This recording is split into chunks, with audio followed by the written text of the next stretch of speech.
Well, Happy New Year, everyone. It's me, Nick Michalak, and the fabulous Steve Frazier. Hello again, everybody. And we are bringing in the new year with the Poseidon Adventure because it is a New Year's Eve film. Yep, and it's anniversary, kind of. It is the 50th anniversary. Wow. Wow. That makes it the 50 years. oldest one we've ever done, right? Half a century. The oldest one we've done so far. So, guys, if you have your own copy of the Poseidon Adventure, get your timestamp over to 0 and turn on your subtitles to follow along with the film. And we'll get synced up with a countdown. So, in 3, 2, 1, play. We were just marveling at how, you got a menu and then you got the movie. Just goes right in the movie. There's no weird screens or anything. There's not even a... It's kind of the weird thing to see a 20th Century Fox film without the fan film. Yeah, because I don't think it was in much style until they brought it back for Star Wars with John Williams and all that type of stuff. So it kind of gone by the wayside a little bit. Gene Hackman. Ah, yes. Ernie Borgnine. We got a bunch of Academy Award winners here. Oh yeah, and nominees too. What an all-star crew here we got.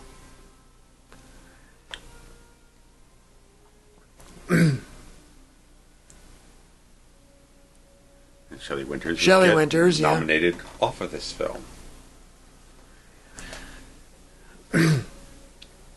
This movie was actually nominated for a shitload of Oscars, I think. Visual effect. They actually won a Special Achievement Award for visual effects. Wow. Let me see what else. There was a couple other little things. Oh, and Leslie Nielsen is the captain. Oh, yes? Awards. Yeah, I want to say it was nominated for 7 or 8.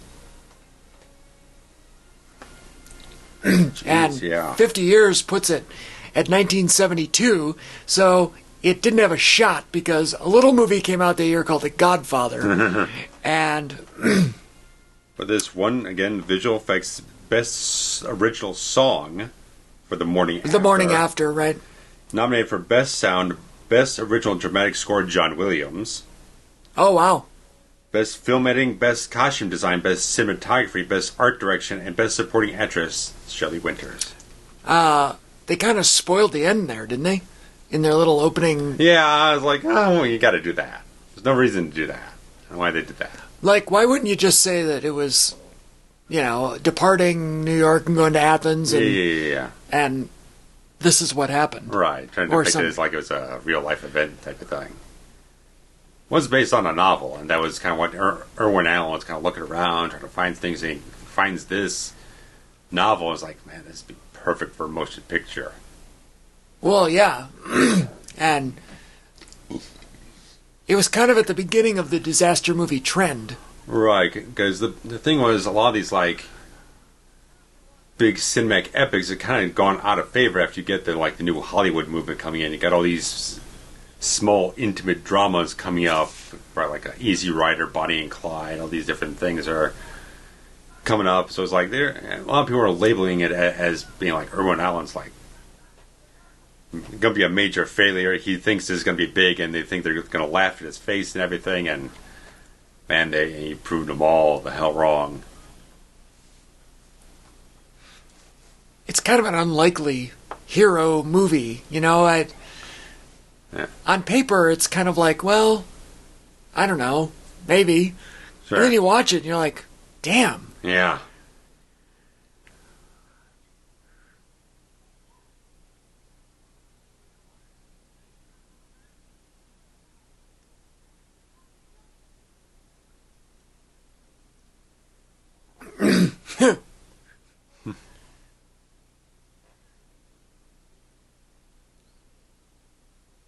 I don't know a lot about Leslie Nielsen. No. Mainly because I can't stand his comedy routines. Okay. But from what I understand, he was a pretty serious actor. Yeah, before he did, got up after Airplane, it was all pretty dramatic work. And Airplane was late 70s, right? Somewhere around there. Might have been early 80s, actually. It might have been 80, 81 or something like that. I've never seen it. Okay. Not gonna lie. That's fine.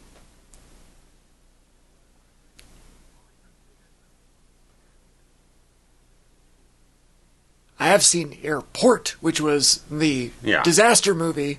Yeah. Probably the grandfather of disaster movies. I think it was before this one, even. I don't know. I was going to guess 1970, even.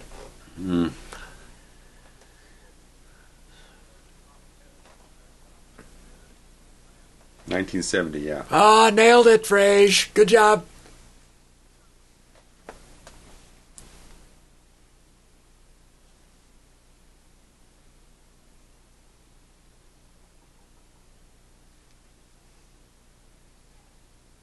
Ah, there he is. Yeah, Ernest Borgnine. Academy Award winner as well, I believe they said. Yep. Yes. Yeah, he won.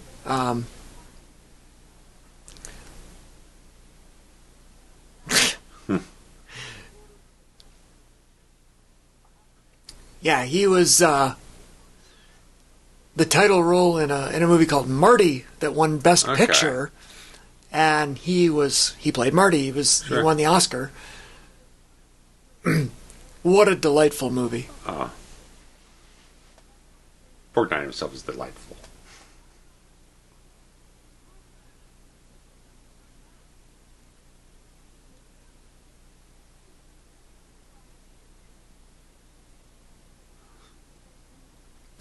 You ever had motion sickness?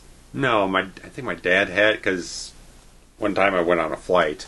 He gave me, what was it? Dramamine? Dramamine? Dramamine, Because yeah. he wasn't sure, and he would have to take it. So, but on the flight back, I didn't take it, and I was fine. I am very susceptible to motion sickness.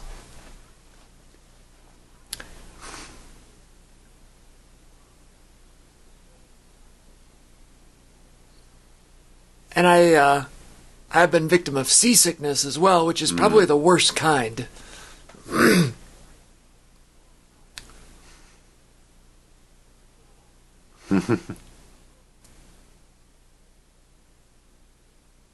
That looks like a miniature to me. Maybe a little bit. I don't know if it is.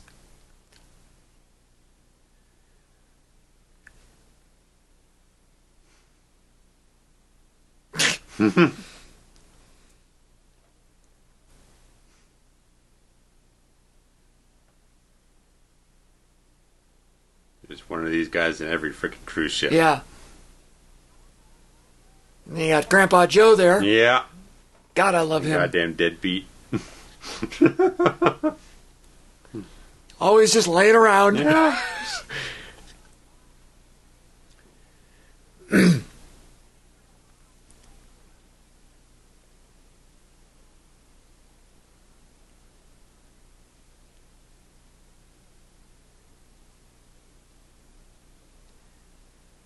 On their way to Israel. Mm-hmm.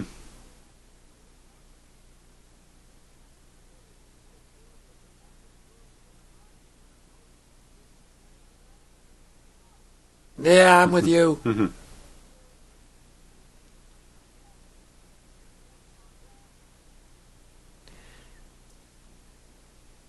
Here's a little exposition.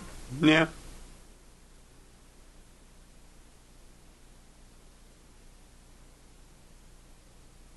Drives me nuts. Ah, here we go.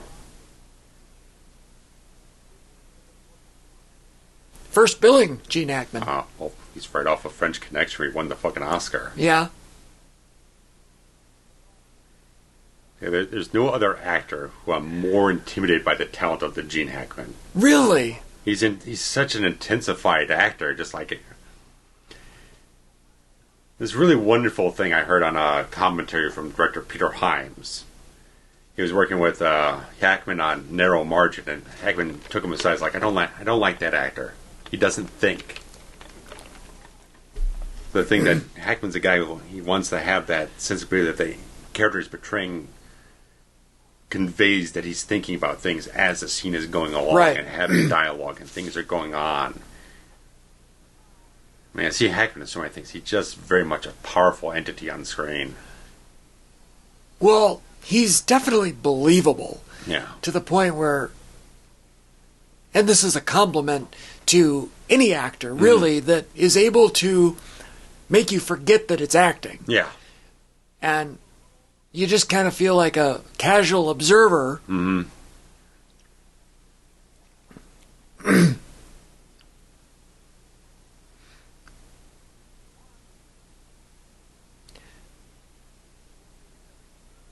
But you honestly believe everything he says all the time. Yeah.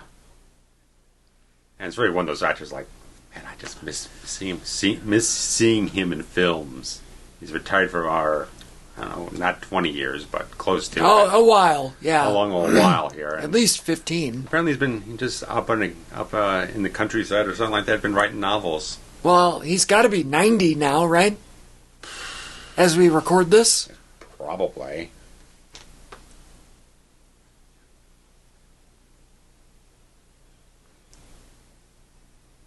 Born 1930, so, yeah. Yeah, that'd make him, what, 92? 92.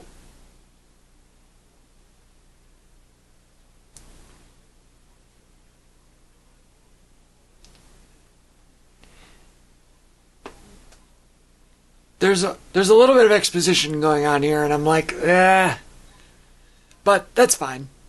Right.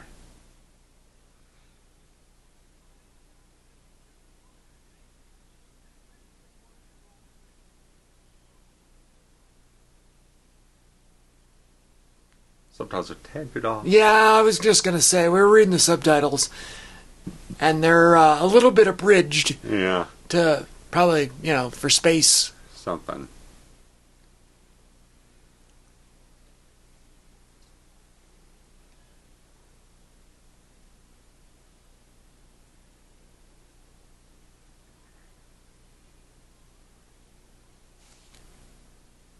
This won the song, right? Yeah. The best song? Yeah.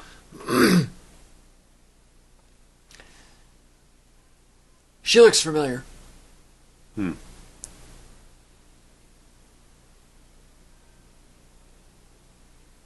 Are they like rehearsing? Look at that. Yeah. That's what a look that is. Yeah. But they're rehearsing like out in the middle of the room. You know what I mean? Yeah. It's right with McDowall. It's not like people aren't. It's a cruise ship. People are just out and about. Sure. Unless, okay, wait, time out. It's New Year's Eve. I guess maybe this ballroom is not open yet. Sure, yeah. All right. Yeah. All right, I'll buy that for $1. Interestingly, the guy on the far right is Waddy Watchell, who ended up being one of the main collaborators of Stevie Nicks. Oh, okay. Her guitarist. From the very first album, from most of her albums after that, too. She actually forgot to mention him in her Hall of Fame acceptance speech. Oh. But it was just an accident. This is for her solo career. Is what, yeah. Yeah. Okay. Solo stuff, yes, from 81 onwards. Which is still thriving today, yes.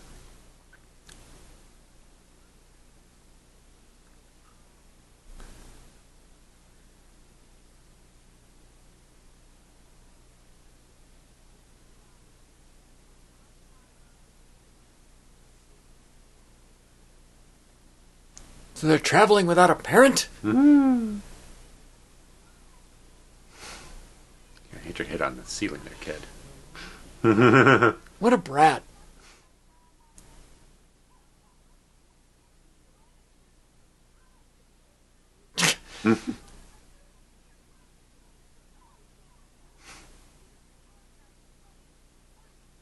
Yeah. 1972. Shove it might have been a pretty harsh one. Yeah, hell of an insult.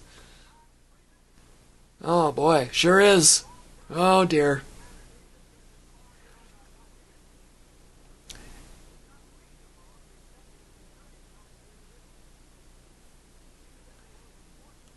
This kind of looks like it's on a real boat. I think they did everything that's exterior. I believe they shot on a real boat. I think it was called the Queen Mary.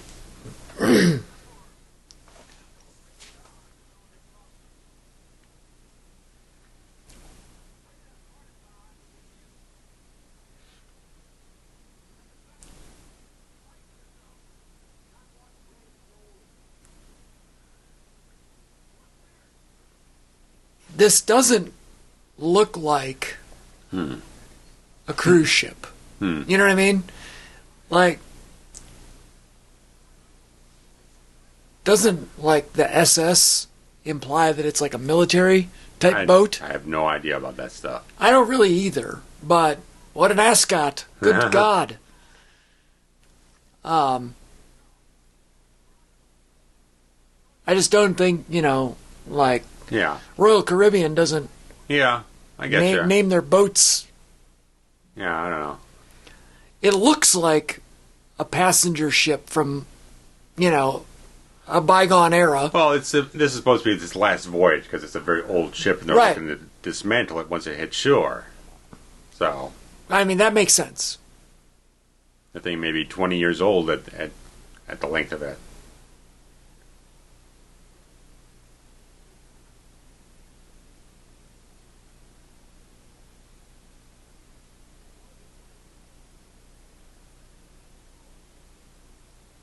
Apparently she feels better.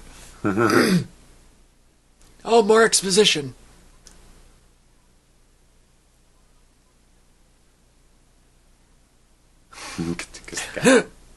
Lip lock with Nielsen. Nobody wants to kiss him. Yes, I am in the process of trying to get bum to come back as a popular insult.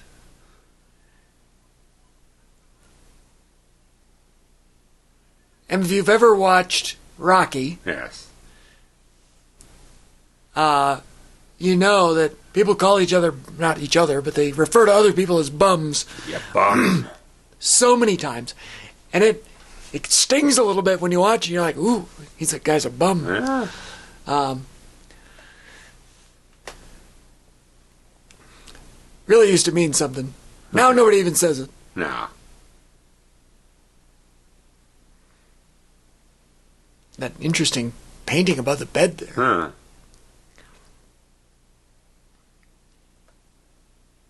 Oh, that's an interesting outfit. Oh, yeah, you just noticed her titties? It's kind of out there.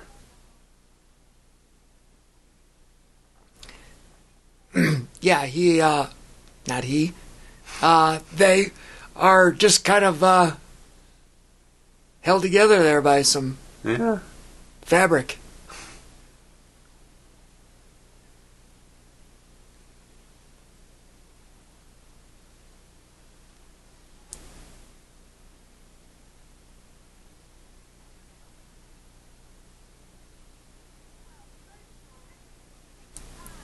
Oh boy.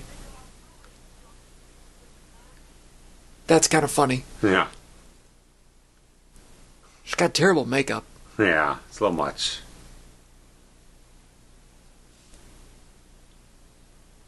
Oh. Again, facials. Yeah. Yeah, her titties are just... like, that's not... There's no bra in there. No. They're just loose. There happens to be some fabric holding them up. Actually, there might be a little like a liner, yeah, something to keep them nips from appearing, sticking through. Yeah.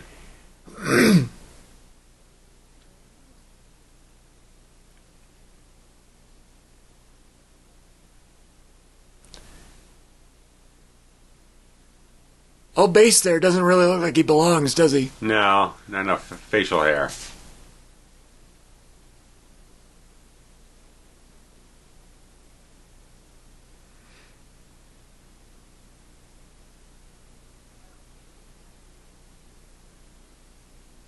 Is this the equivalent of a party hat, or is this some sort of... Suppose so.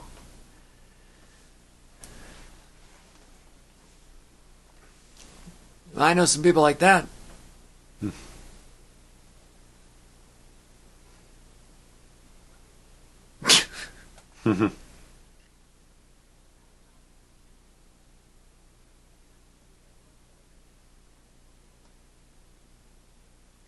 Obviously a health nut. No, yeah. With his little trot down the causeway. Very attractive looking medicine.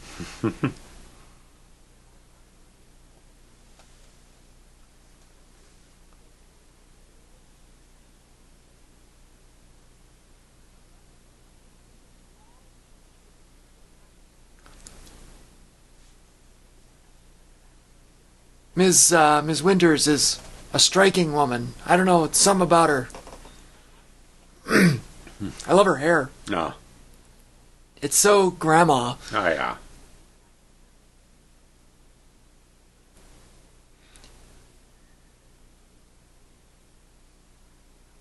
Look at those ruffles.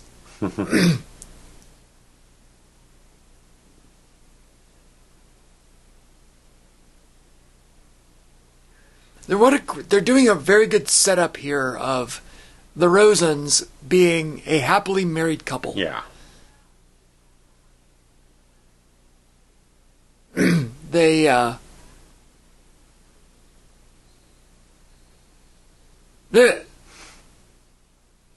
yeah. Okay. That's what you do when there's a good joke, you clap. He's working a pipe.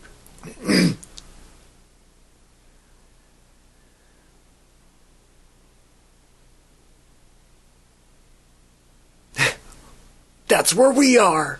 Son of a bitch.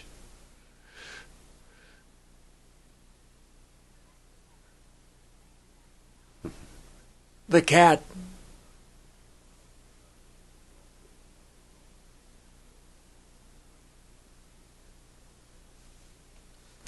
Miscellaneous natural disasters.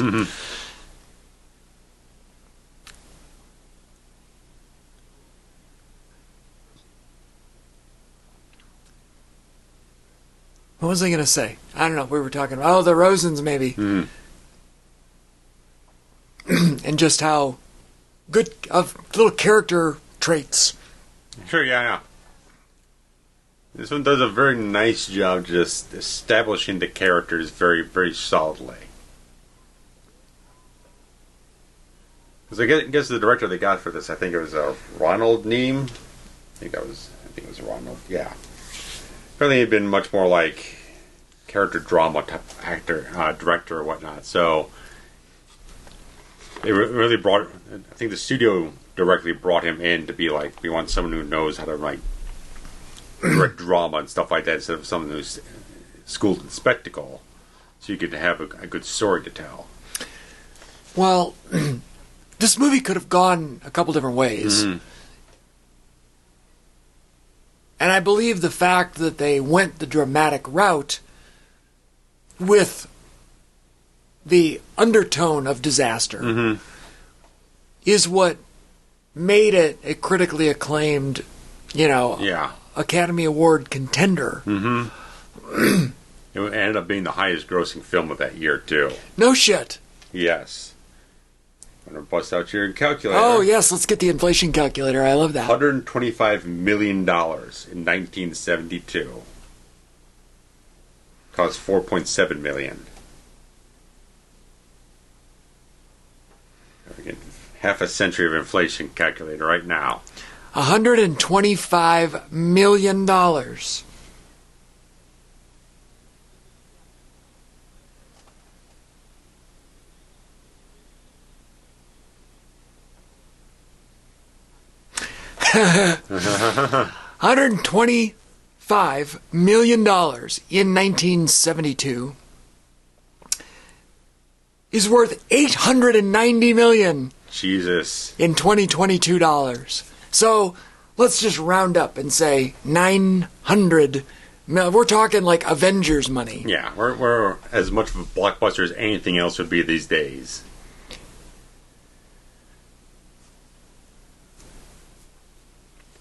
Tight as a button. That's an underused one, too. That one kind of fell by the wayside.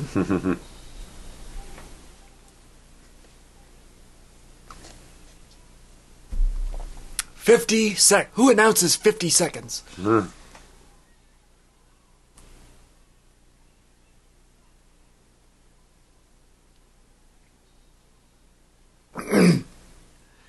when I was a kid, New Year's Eve was like the coolest thing. And I was like obsessed with the countdown. The TV specials. Hitting it right on the mark. Like we're going to miss it, and Sure. if you don't get it right on the money, then it doesn't count. All right. Now I kind of watch whatever, and it's like, oh, all right. Yeah, just whatever. Doesn't make a difference now. I distinctly remember one year going out with my grandmother right at midnight and banging pots and pans and I don't know, just being. I was probably only 9 or 10. And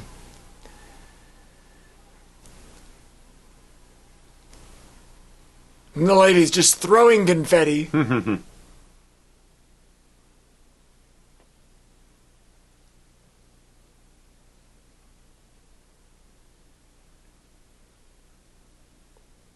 I like that. The Happy New Year line in the midst of the disaster. Yeah. It's great juxtaposition.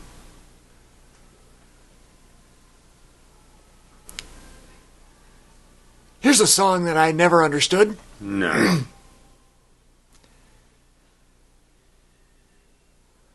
What is this dance that they're doing with the holding the hands? Yeah.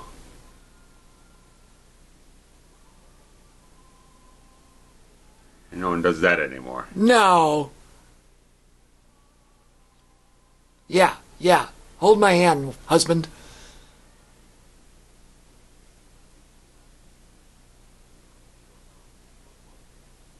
This is also a great juxtaposition between great urgency between the party and the deck. The dramatic up on the peril. Yeah. There's definitely no party happening here. Yeah.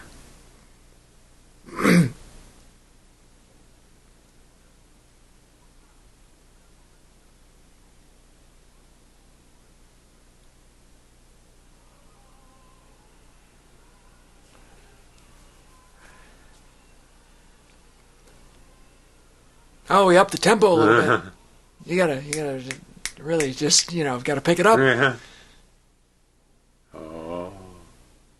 Nice. That is, I would agree, that's a wall of water. And, oh my God is a great line too. And the delivery.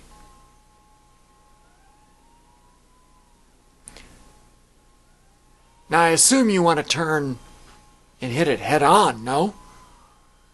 I have no idea. Because if it hits you from the side... Yeah, probably. That's what's going to flip you over. Yeah.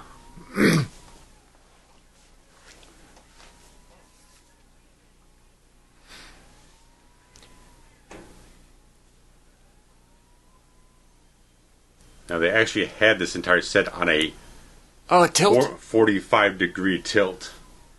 They could actually, hydraulically lift it here and there. That is fantastic, because I feel like it would be hard to pretend. Replicate gravity's shifting, Yeah.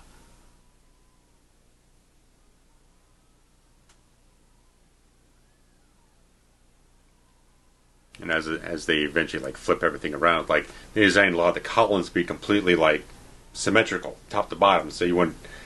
And they could redress the bottom, the top, stuff like they could rearrange everything. They didn't have to completely make two separate sets. They could redress it.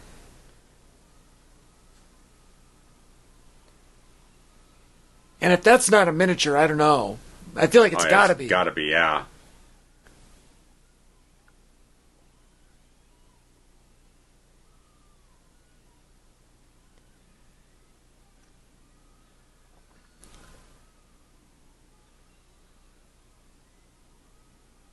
This is kind of the predecessor to the Jim Doyle rotating room, right? A little bit, yeah.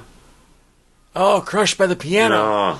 And how great is it that we went from party... Yeah, to terror. And now we have, a borderline horror movie going on here. Yeah. That wave went over the top. Over the... Right. Because the Sig screenwriter.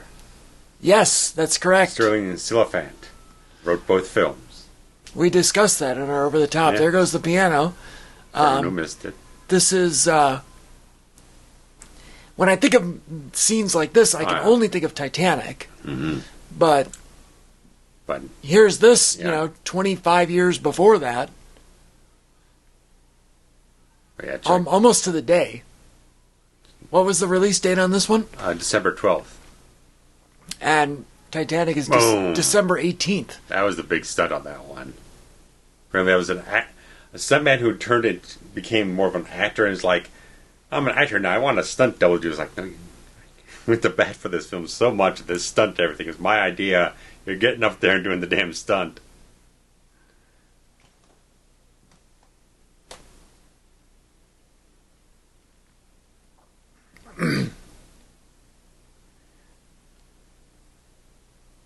What an incredible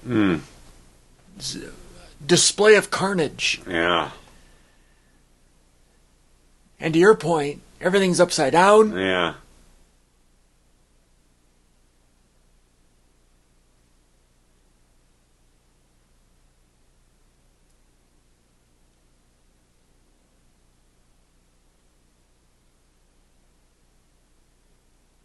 She looked like she was dead in the last scene. It's all the makeup. She looks pale. Kind of ghastly. Yeah. She belongs in a horror movie. She's definitely hugging onto the wrong guy there, huh? Preacher, yeah. Flying around on my ass. Flying around on my ass. Oh, she doesn't look alive. I don't know. She's going...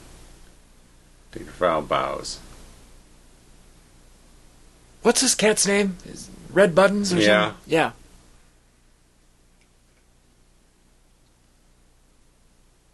Were there any other acting nominees in this? Do you remember? No, there weren't. No, okay. Just Winters. Ooh, impaled.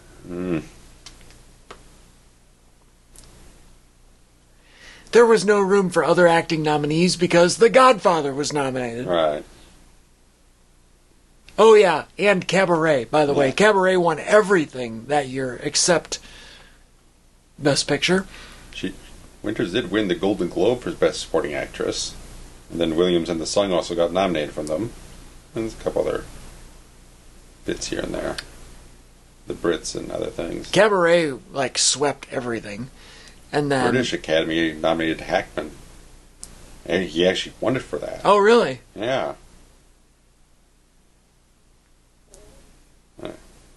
Says Gene Hackman also for the French Connection. I don't know if they gave him a package deal or something.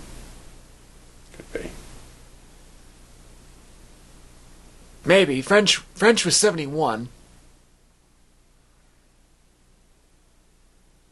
Yeah, they pretty much gave it to him for to double him up. That's weird. Yeah, well, do what you like. Maybe the BAFTAs weren't every year. Maybe it was in every other. British, yeah. Which way? There was a stint, when the Oscars first started, back in the 20s, it was every other year. Okay. So the first, 3 or 4 Best Picture winners were all for a 2-year span. Okay.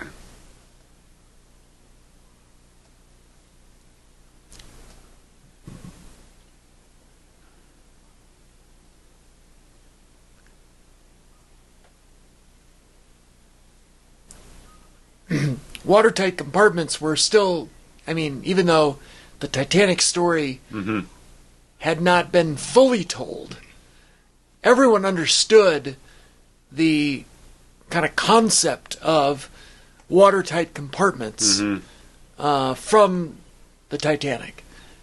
And there really were no films about the Titanic other than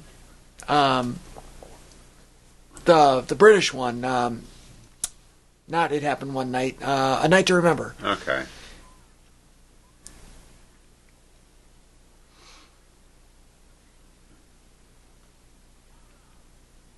And a lot of people forget the Titanic wasn't even, the actual boat wreckage wasn't even found until 1985. Yeah.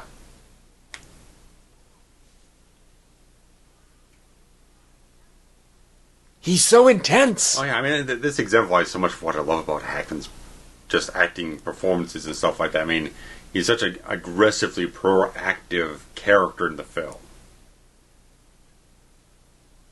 and so sure about things. Kid's got giant lips. Yeah.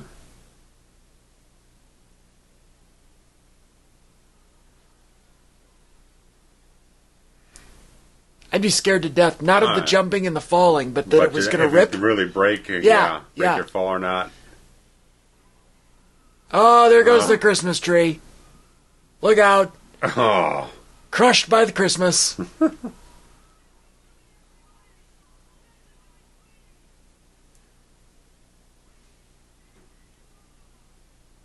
This is some sort of authority figure, like a purser? Yeah, something.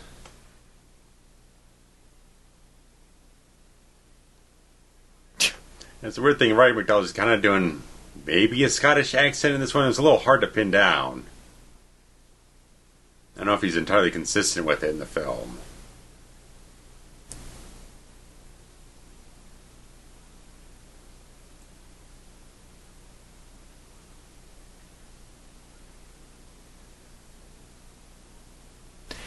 Yeah, it's weird. It's like a little bit British. Yeah.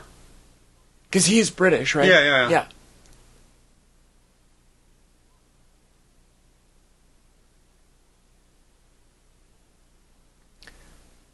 And they set up a good little premise here of the kid being knowledgeable of the boat. Yeah.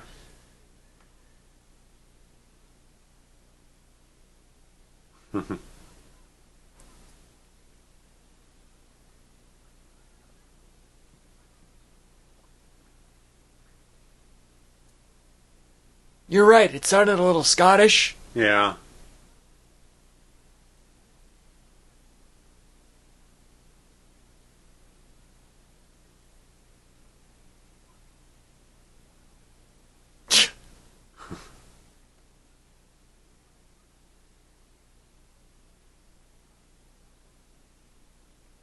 Who is the help that's coming?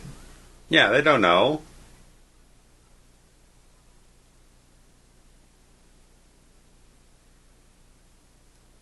You don't talk to Ernie Borgnine like that.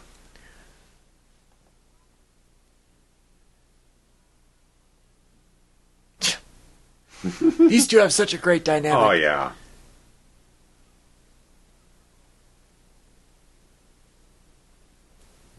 Some of the folks that got trampled by the tree. Yeah, right. You just step over some of them.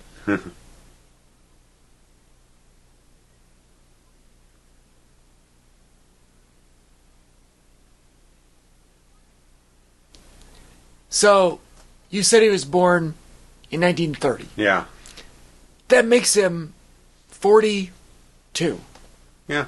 Which is the age that we are now as we record this. Yeah. I don't know how old he looks, but I feel like he looks older. For the 70s, he seems right. Yeah, you're right. You're right. I do like him. I like his earlier stuff better. Okay. Some of his later stuff, I don't know, he kind of became a caricature of himself. Mm.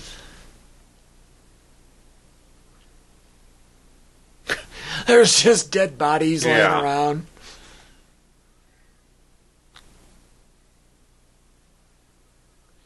Yeah, Grandpa Joe got off his ass. And finally. God damn. Love this theme too, man.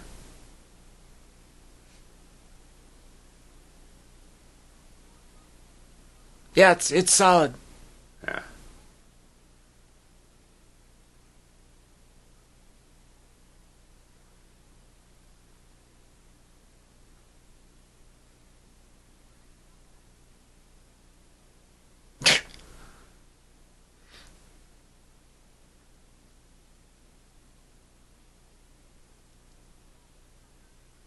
Yeah, it led to the linen closet or whatever he said. Yeah. Linen something or other, so.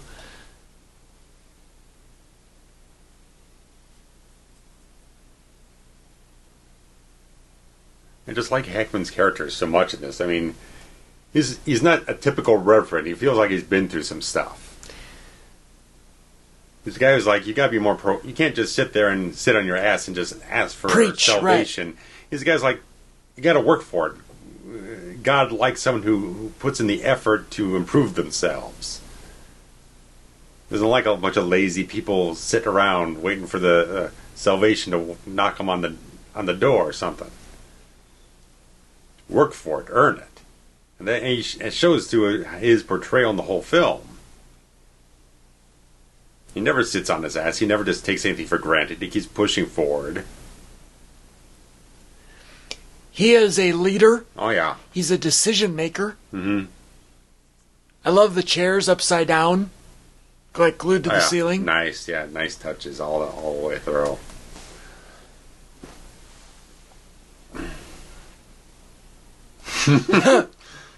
Yeah, him and Borgnine are just...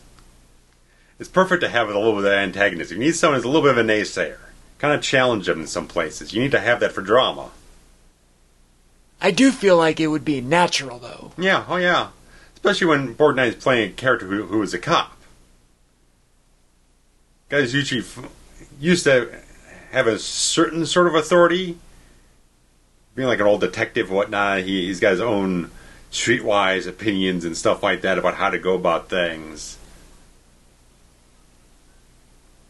And he's so protective of Linda. But Linda's... She can scrap herself through the situation or as alone. She's not much of a pushover as she thinks she is. It's a great dynamic. Great characters. Yeah, she said, in case you missed it, Borgnine was mad because... She got nothing underneath. She got nothing underneath. And she said, just panties, what more do I need? Well, she was a sheetwalker and everything, so she got much humility.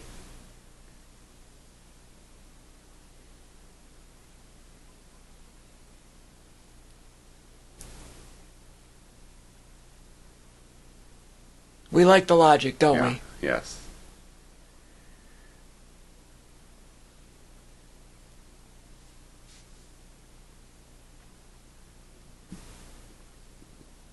I like that line. I'm going somewhere you're not.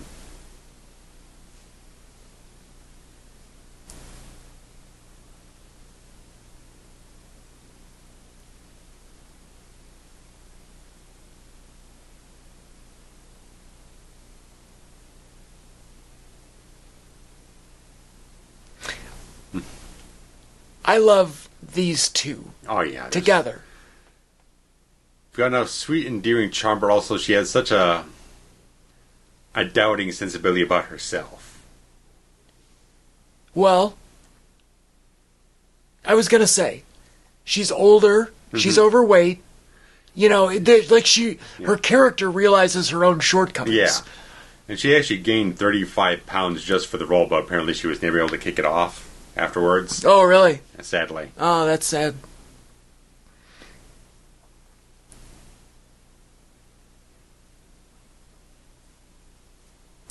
Hackman's got such electricity on screen, man. He brings everything to life. It's probably good that they made his character a preacher. Yeah. Because preachers, for right or wrong, have a way of communicating and making you believe what they're selling. Motivate. Right. Enthusiasm, charisma.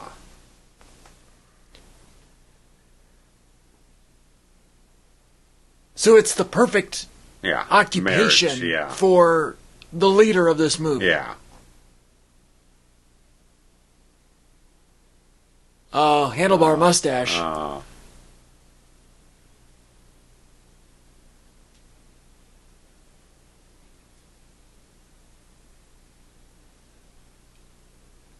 Say bye-bye to the Doobie Brother.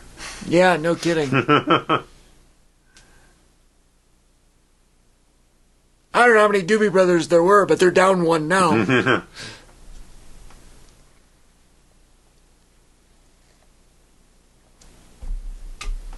And she's really good, too. Oh, it's her brother. Oh. Doobie's sister.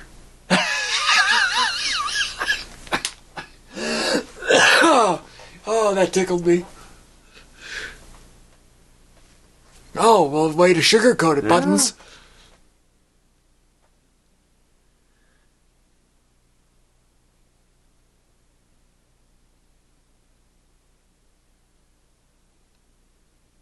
What beautiful blue eyes she's Oh, yeah, got. she strikes out. Yeah.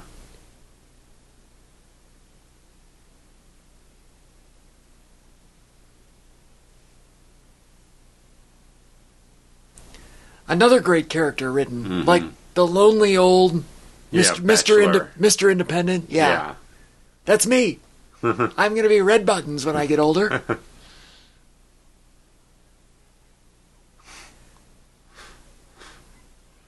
This is a great beat coming up.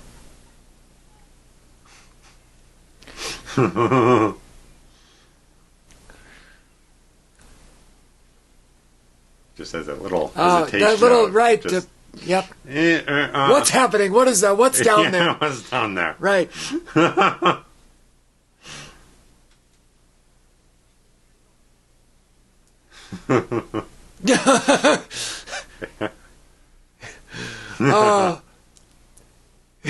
Excuse me for getting a little familiar. Yeah, it's a great line. I need to use that from now on.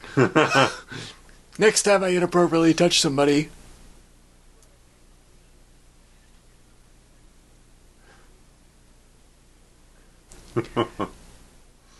It is a great dynamic between those two. Yeah.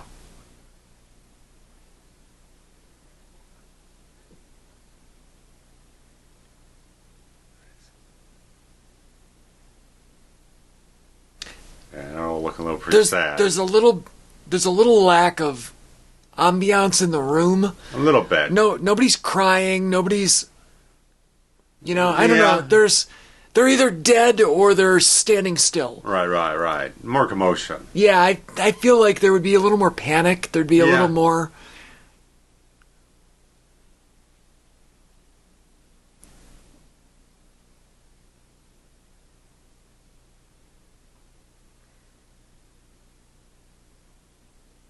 Speaking of bright blue eyes, everybody in this movie has blue eyes. Hackman, Padre there. Yeah. Old gal on the right. Oh, yeah. Look at those baby blues. Straight. That guy down in the... When they cut away, that... Like, if you're looking for it, a lot of these people have blue eyes. Must be a... I wonder if that's a cinematic thing that... like, people with blue eyes and get cast... Potentially. like... Depends on what you're looking for, really. Right.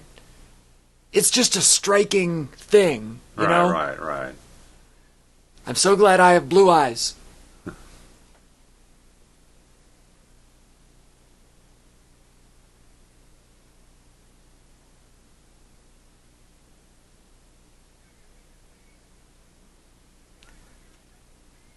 The first one had no please on the subtitles.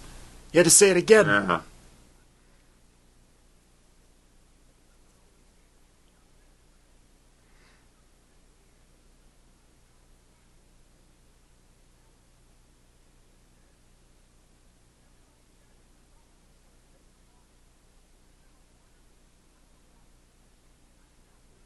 Yes, it is. Yeah. You pompous ass. Yeah.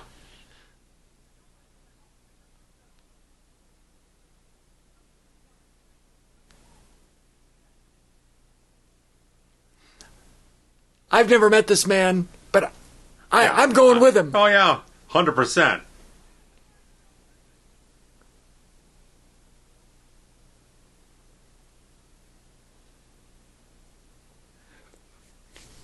It's not false platitudes. The character believes everything he's saying. Like I said, he doesn't. He's not a character of doubt or anything. He's like he stands sure in everything he believes and says what he believes.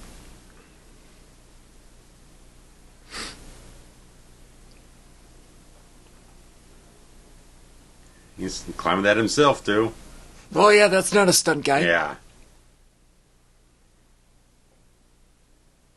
Great shot. Yeah.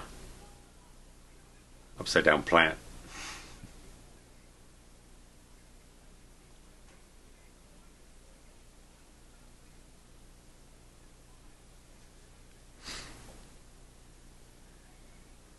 And this character was played by Kurt Russell in the remake. Is that correct? I don't think they have a preacher character in the other one. I mean, like the leader of the bunch. Yeah, right?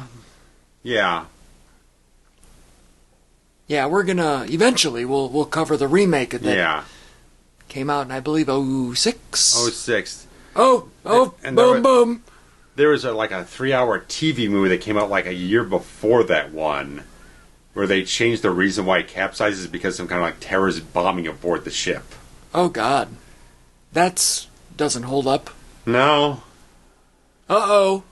And it's got had Adam Baldwin and Steve Guttenberg and Rutger Hauer and Peter Weller in it. It was peculiar. That's a mishmash if I ever heard one. Peculiar cast, and they changed a lot of things from the book and the original film and stuff like that. Probably just because they knew the other one was coming and they decided to be more different. I don't know.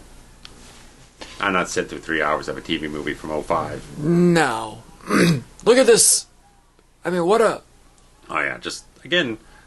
Well, the practical stunt work and the set pieces they got going on here.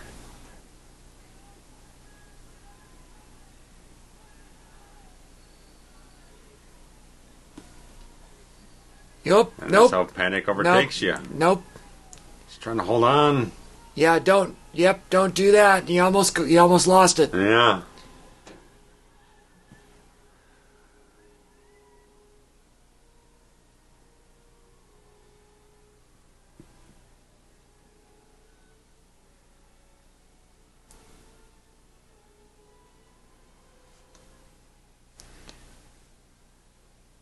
That's the terror that I was looking for 10 minutes ago. Yeah.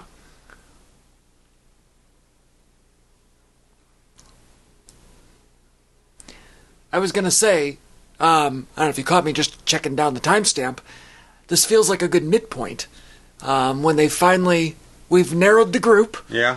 And we're moving through. Right, where we've made the decision, now we're to the next... half of the film, yeah. And look at all these blue eyes. Jeez. And everybody. Yeah. Now, our objective is a little different. Yes. The first objective was to, figure out what to do about the situation. What to do, right. Yeah. But now that we figured out what to do... Now we're putting it down. Now we're going to do it. Yeah. Right. And I like so much that moment that he plays right when he gets up there. It's like he's looking down. And everyone's like, he wants to do everything possible for him. There's nothing he can do, and he just takes that. Hackman just takes that moment to kind of emotionally grapple with the situation. Where he's got to close the doors, just move on. He's done everything he possibly can, and it still doesn't feel like enough.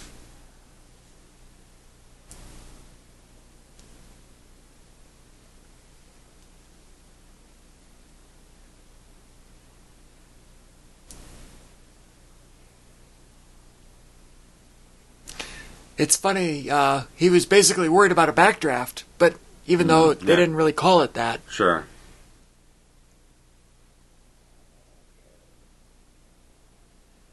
Yeah, hot door means... Yeah, fire. Fire on the other side. Fire.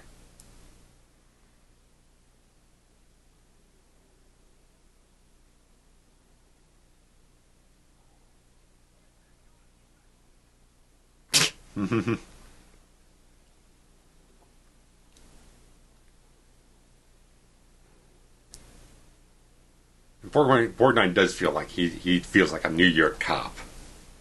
A little bit, yeah. He feels enough like he's been on the streets. He's still got a kind of a virile sensibility about his acting, his physicality, and the performance and everything. He really makes you believe that. It's like probably retired a couple of years, maybe 5-10 years or whatnot.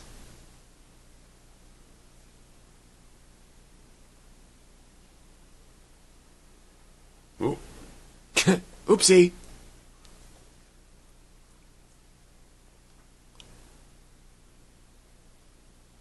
His shirt is turning darker by the minute, like Die Hard. Yeah.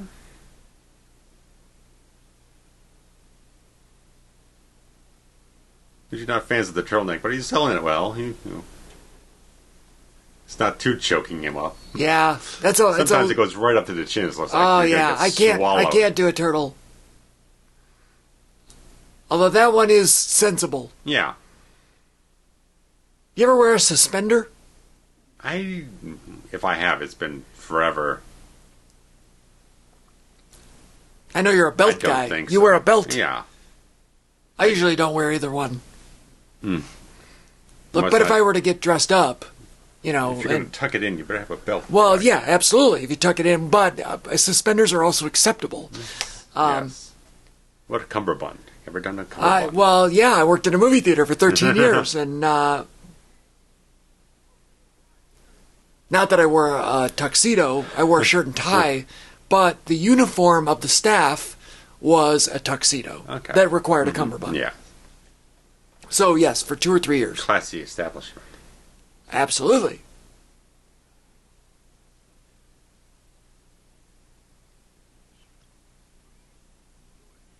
He's just kind of cantankerous towards everyone. This little shit kid, the freaking preacher's barking orders at him.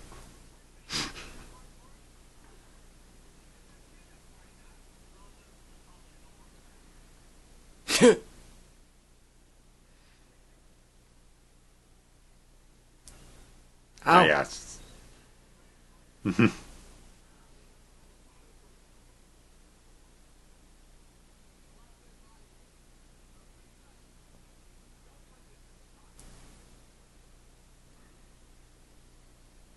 I'm very pleased with this cast of characters.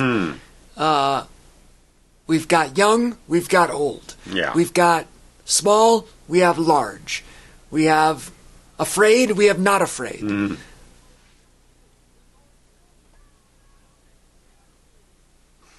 I really think it's a extremely well written Oh, yeah. crew. Oof. Nice.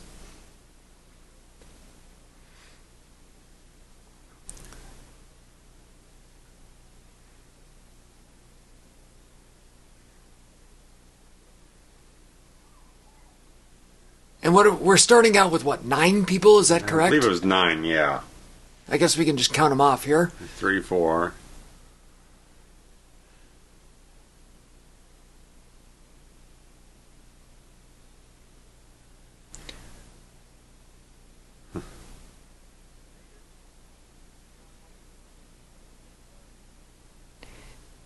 Maybe I missed it.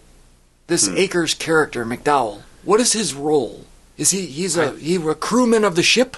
Yeah, well, he was there when they were doing the band rehearsal thing. That was pretty much his only setup he really had. But he's wearing like a uniform, right? Yeah, he's some sort of like a wait staff or something like that. Sure.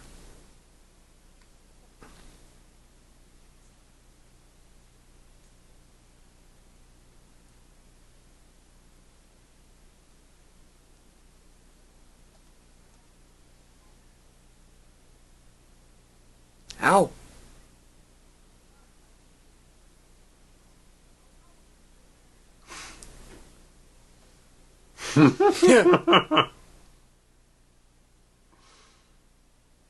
Yeah, he might have a cummerbund on, actually.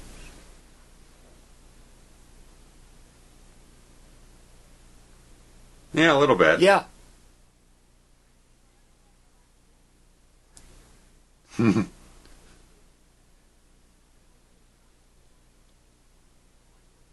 That's a good line. That's a great line, yeah. They do feel a little... Similar? They're two big alpha males in that regard. Maybe Rogo's just got a little bit more ego about himself.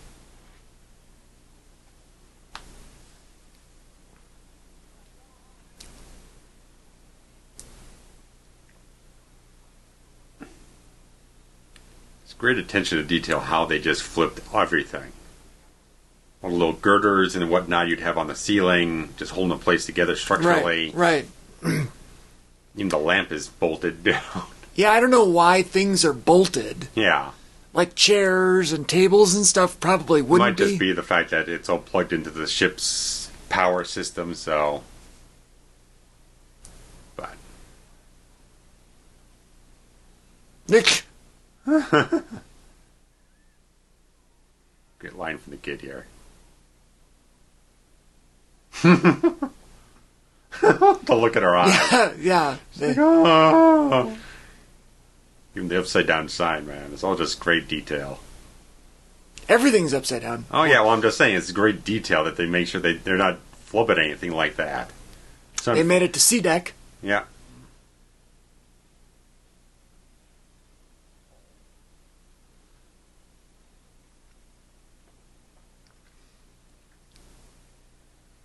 I don't know how many decks there are, but No.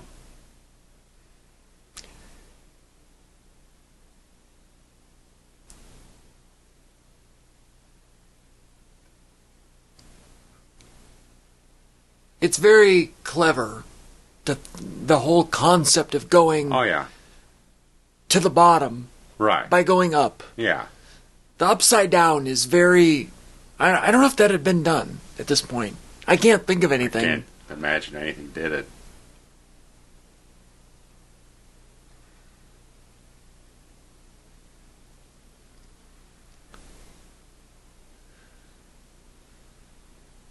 Oh, boy.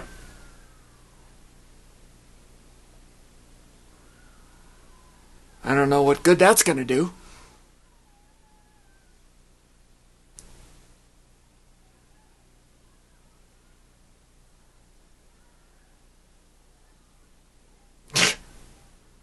There you go. Get mad. Boy, they really just pulled her up in no yeah. time. Oh, we're going to double team. Yeah. I like Linda, man. Just like she's got more gusto than she's given credit for by her husband.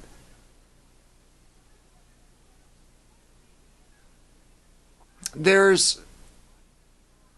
granted, we're an hour in. Yeah.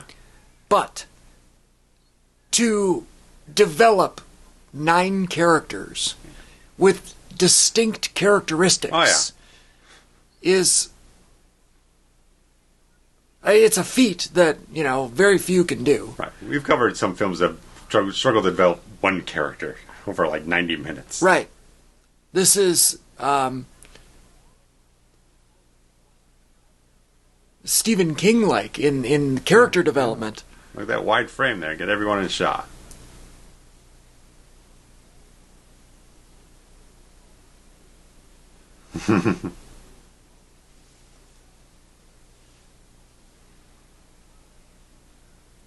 Yeah, 2, 4, 6, 8, 9. 9, yeah. Yeah, 9.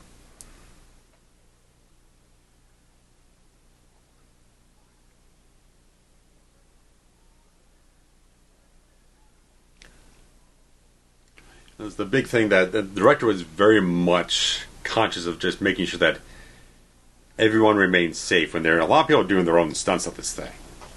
Especially when we get to the bigger stuff later on. Just like, no one got hurt. No one on the main cast got hurt doing anything.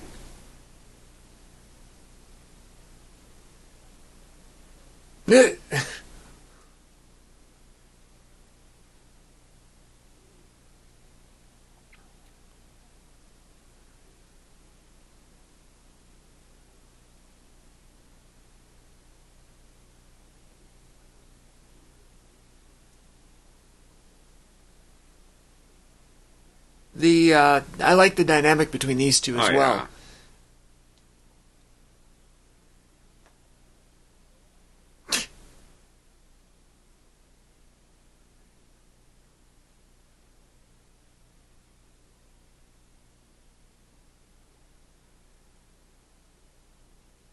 Now these probably would have grabbed that hatch and tried to close it up behind you. I'm surprised that they didn't do that. Yeah. Might as well seal off the compartment. But you can't. I mean, obviously you can't tighten the bolts back up, but it'd at least be something. Like here, because... Well, maybe that's why they left it open, so that people like us at home to go, hey, you forgot to do it! Like... Right.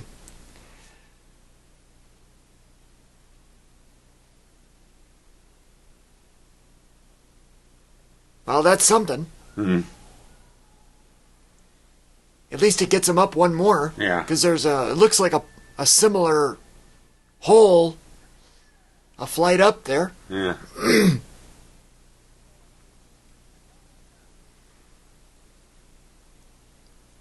Her makeup is too much. Yeah. She gives a bath.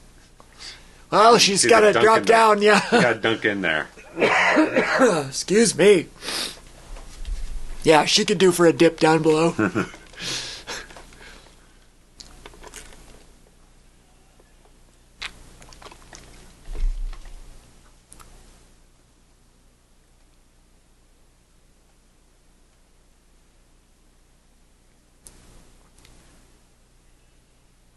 Oh, Ernie there'd probably be mad everyone could see her, her panties there. Oh, you're skipping one. You're going to go up two. That makes sense. I didn't even see that one up there. Oh.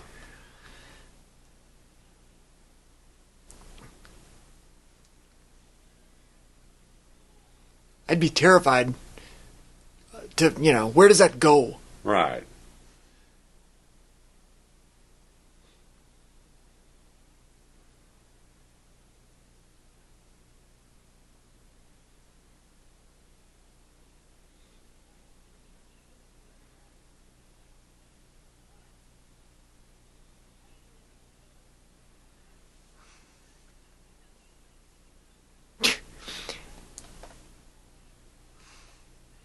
You're right. It's a good character, Rogo. Oh yeah. Because he's got the helping people compassion. Yeah.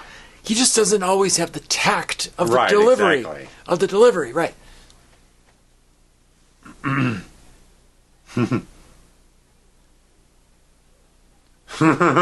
Aw.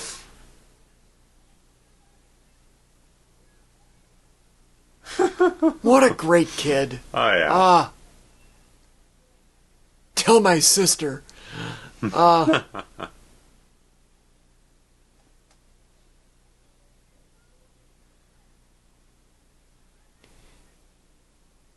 like that everyone is a cheerleader for Mrs. Rosen. Yeah. And her self-deprecating nature. Yeah. Makes her sympathetic. Right. And not only to the other characters, but us watching at home. Right.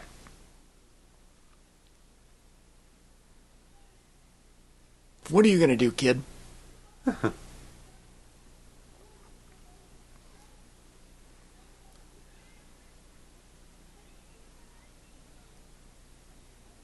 This is back in the day where everybody called each other Mr. and Mrs. Mm-hmm. We certainly have dropped a long way in the last 50 years in that regard of, common politeness. Yeah.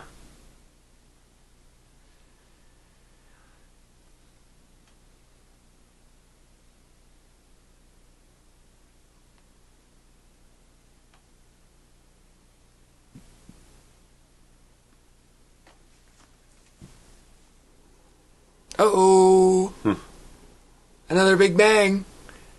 I don't know if it would happen upside down in the water like that, but... Oh, we lost one. Uh-oh.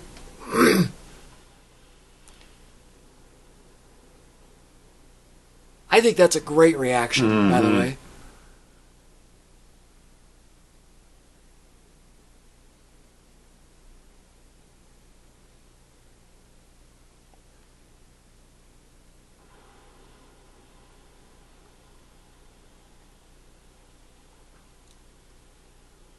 I can't even imagine. I like the fact that she's like trembling. Is what I meant when I said the reaction. Yeah. Like she doesn't want to move. She's frozen. Yeah.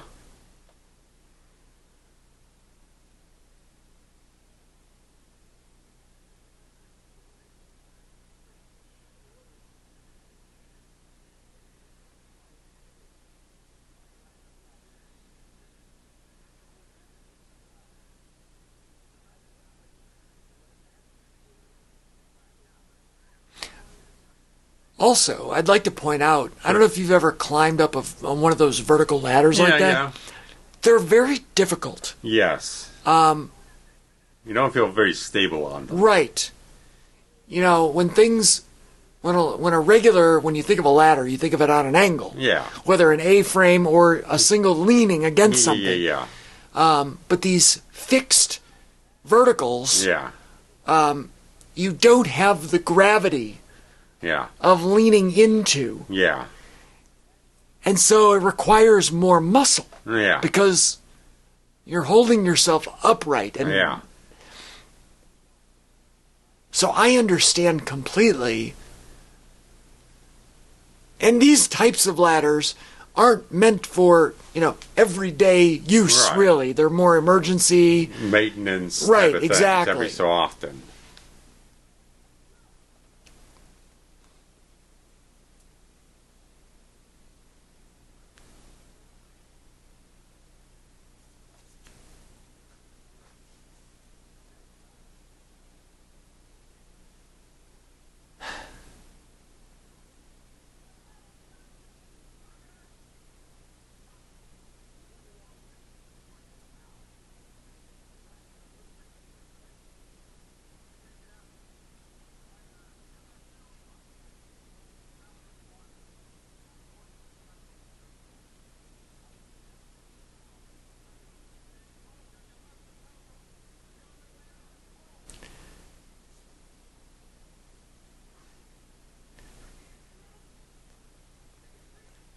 It's an interesting dynamic because you've got the hope of other people. Yeah.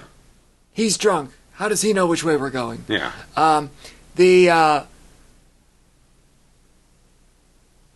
So there's a moment of camaraderie, only to have it be Broken by antagonism. Right.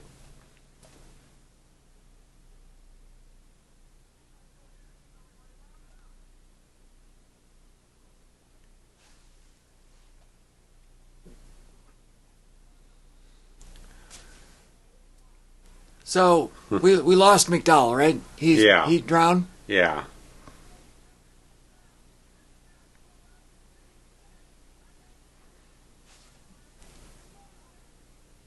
Great. Yeah. Great. He just wants to fight. Everyone's amped up and they're tired and there's grief.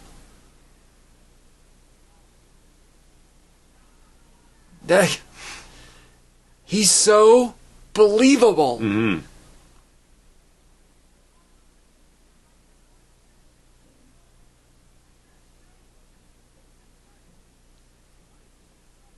Oof.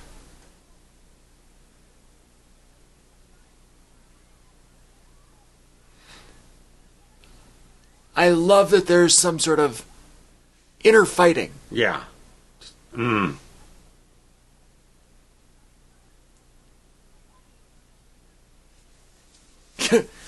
I'm pretty certain it's clear what he wants us to do, ma'am. Yeah.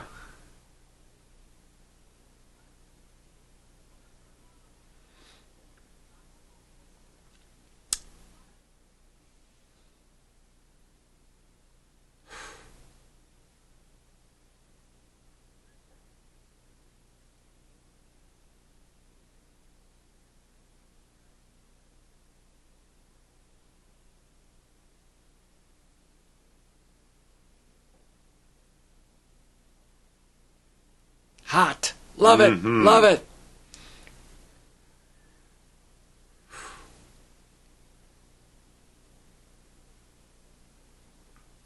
It's not like there's not enough conflict, but extra conflict is such good storytelling. Mm-hmm.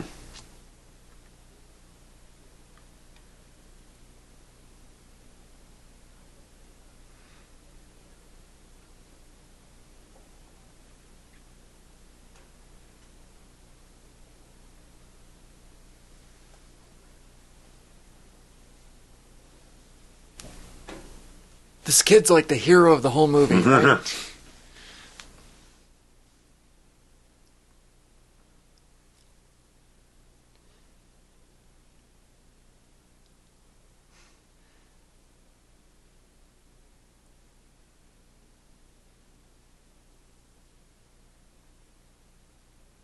It'd be kind of fun to explore, don't you think? Kinda.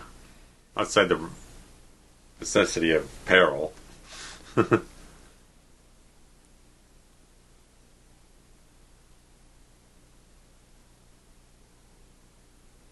I would think, though, that the survival instinct would kick in. Mm-hmm. And I don't know. It's hard to put yourself in a situation like this when you're not in it. Yeah, right. You never know how you're going to react. All right. Are you going to freeze up or are you going to... And, you come through the hallway there and you've got 20 people going the other way. Right. You might be tempted to go with them. Yeah. And again, he's in this moment here. Probably doubting himself a little bit, or just kind of absorbing a little bit of a hopelessness sensibility. It is nice to see him vulnerable when he's alone. Yeah.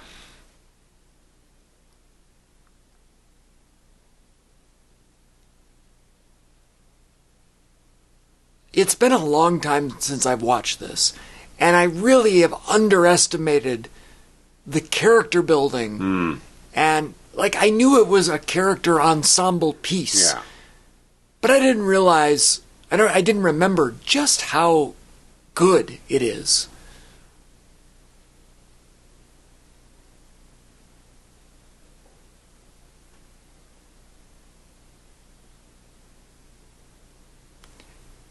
He had a moment of weakness. Yeah. And then he brought him back. Yeah. Right. Which he's been doing to everybody else. Yeah.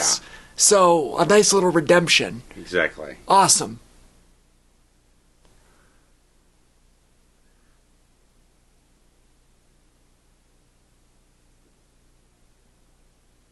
That's a great line, giving our lives away.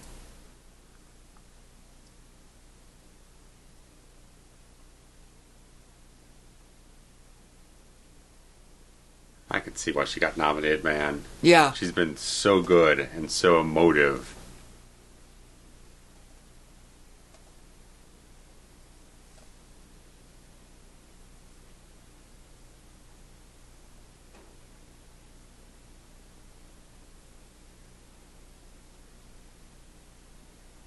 It's such a thing. A lot of these disaster films like this, they started... Especially when we know, when they got up in the 90s, it became a lot more focused on, spectacle stuff. Just how big we can blow it all up. They never feel this grounded and real. Right. It's interesting, going from all these random Roland Emmerich films were just blowing up the fucking world. No one's getting nominated off of that. They're not... It's not designed as that type of movie.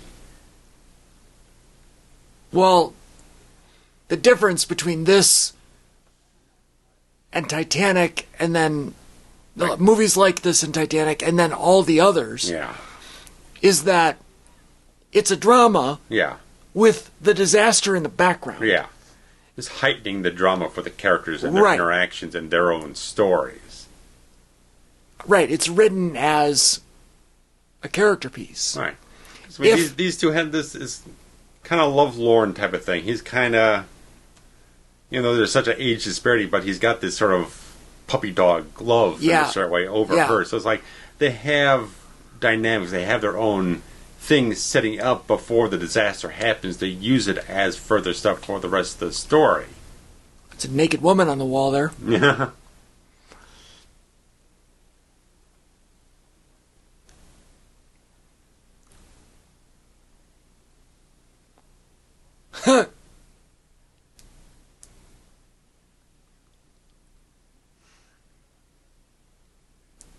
Nope, he's dead. No, here it comes. Oh, God. That's well done. Oh, yeah. You just feel it all sink in. No pun intended there. Oh, yeah. Oof. Part of me, when we were talking about, movies like this and Titanic, part of me feels like if Titanic were made now, it would be all about the spectacle. Yeah, maybe. And... if it wasn't Jim Cameron, yes. Right, that's what I'm saying. Right.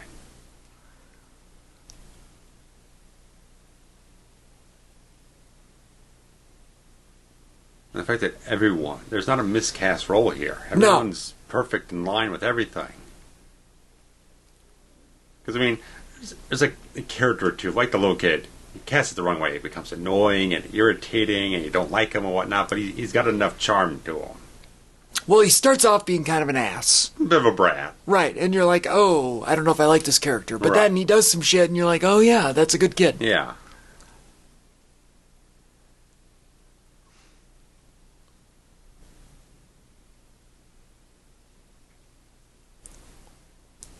It's nice. We had all the kind of a drama beat, then we had the flared up emotions, now we're kind of settling back down to get a little more character development.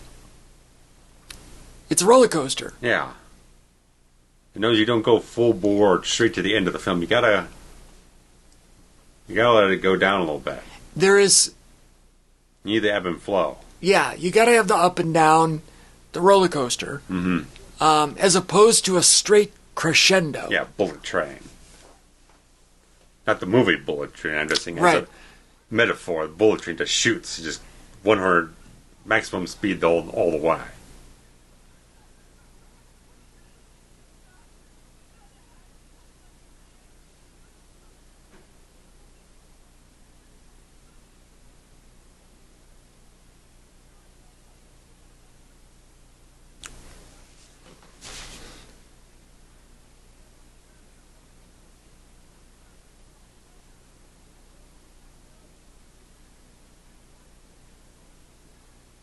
Yeah, the subtitles are a little truncated. And they're actually making a difference in what... Exactly what everyone's conveying, yeah. Character at the moment.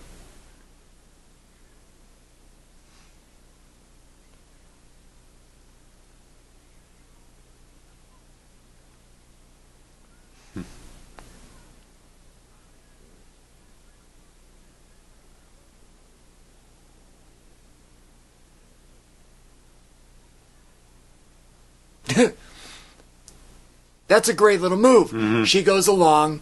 They help each other emotionally. Yeah. And now, because of this circumstance with the kid, it's leading to her, somebody else needing to lead the way. Yeah. Who better than somebody who's been there? Yeah. This is great storytelling. Again, from Academy Award-winning screenwriter.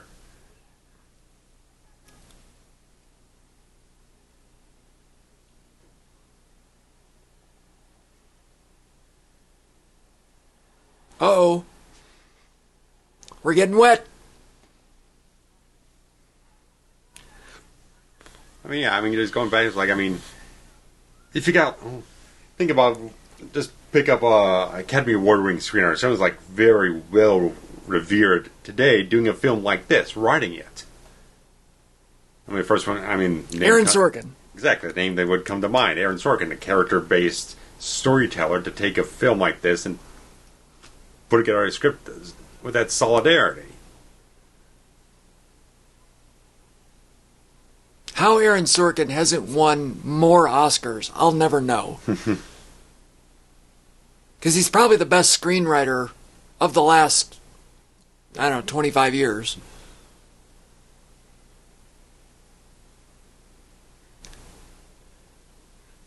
Well, hell, Few Good Men was 91, so that's we're pushing a little over 30 years now.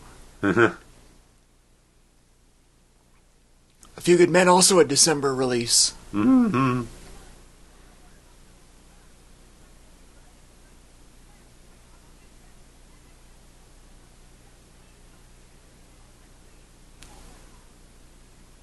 That one lost Best Picture to Silence of the Lambs, so close call, really. No.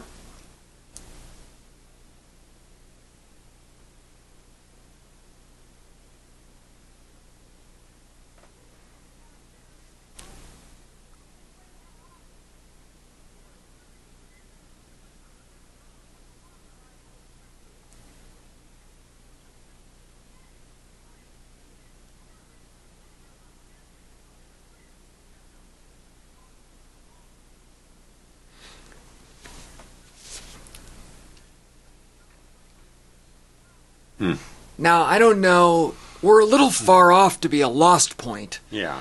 But... Well, it's coming up here, yeah. Because he gets trapped underwater.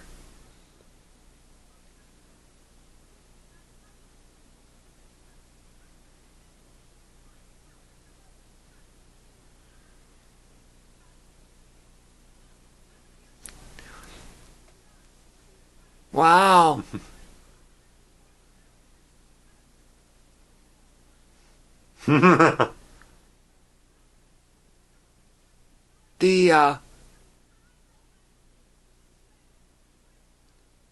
I love this character. Oh, yeah. And the fact that she has felt useless.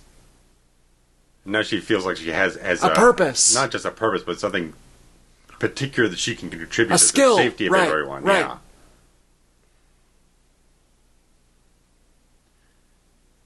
So I guess the original thing was that she was originally going down underwater, and then Hackman's character would go down and save her, but I think it was Hackman who said this should be the other way around.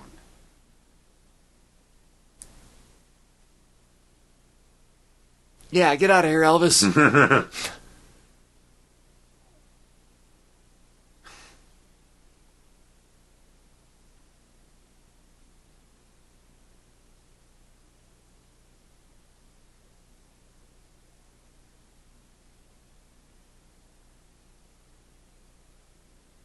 Even knowing what happens, I'm still tense, and I'm like... Oh, yeah.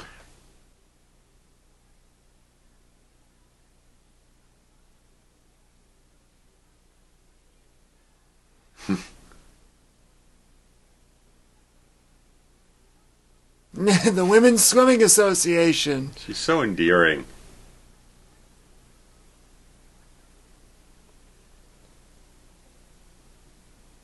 Which I timed it is actually about a minute.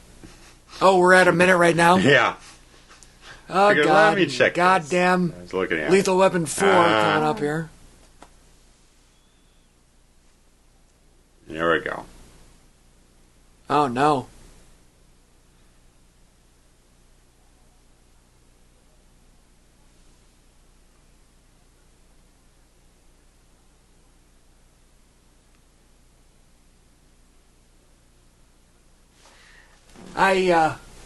Man, I don't know. I'm like, this is how you write a story, folks. Oh, yeah.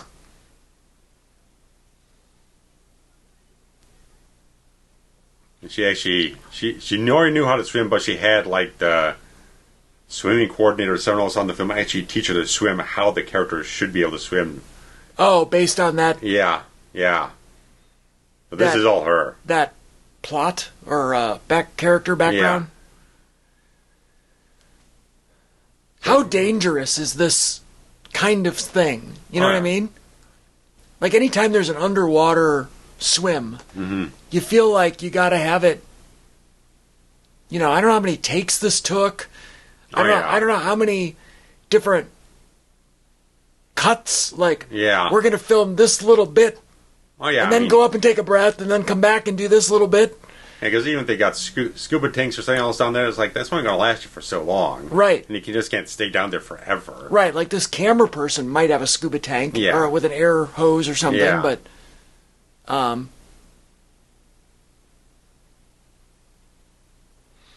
this is pretty tremendous. Yeah, it's unbelievable.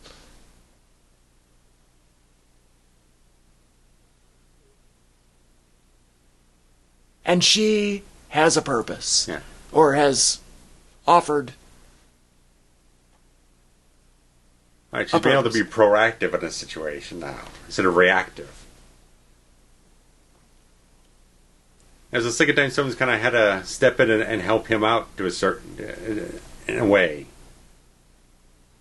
Well, yeah, I mean, he's also vulnerable. Yeah.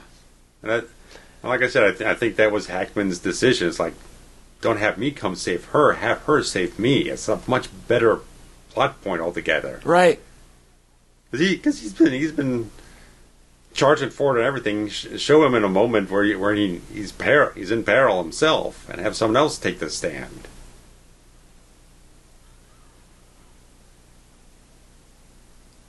Just Another great moment coming up here.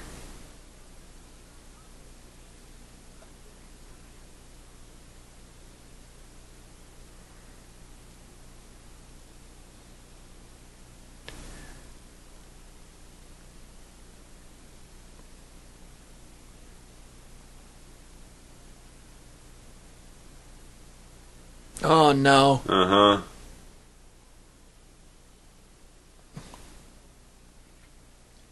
As if she hasn't earned the nomination enough so already. She's got a death scene now, too.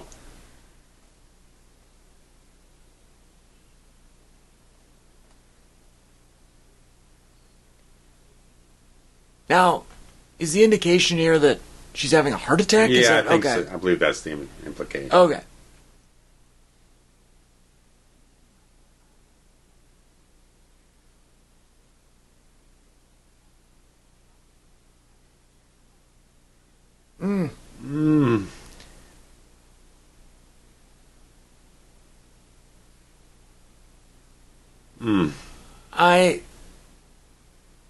My heart is broken. Oh, yeah.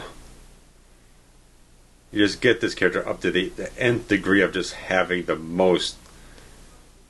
Open your heart up as much as possible, and then you have Hackman just... The drool. Yeah, just breaking it open wide.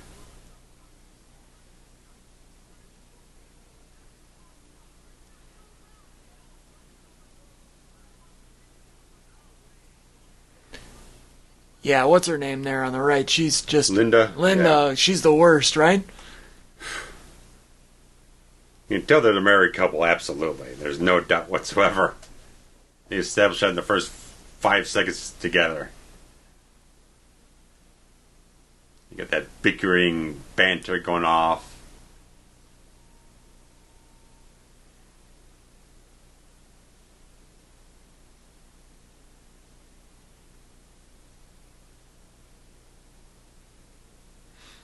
And Borgnine was saying on one of the documentaries on this thing, like, they really just got so amped up shooting the whole film. It was like they would charge and doing things that maybe in your right mind you might not have done, but like you're so into the whole thing.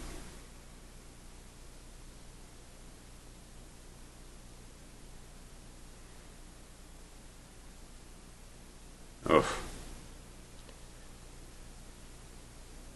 You know, and poor Grandpa Joe's still got to come through the tunnel. Oh, yeah. And then find out. Yeah, it's just another heartbreak coming. Yeah. And the gentleman who wrote the movie absolutely knew how to take you to the most highest high. Yeah. And then cut your legs out right from underneath you. Yeah.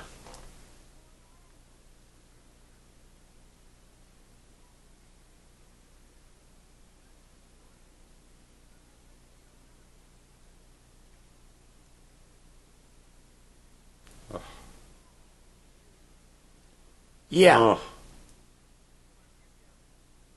Yeah, go swim again. Just pull on the rope, dude. That was the signal. Oh. There it is. That's right from the heart, man. Well, in a lot of ways, he's an unlikable character. Yeah. And so, I don't know if that's enough for the redemption yet, in my opinion. No. Like, him realizing that she made the ultimate sacrifice, like, it's a step in the right direction, but I don't feel like he's completely arced. Yeah, he's getting there. There's a few more points to where it gets cut out from Ernest to tread through. It's that theme again, man.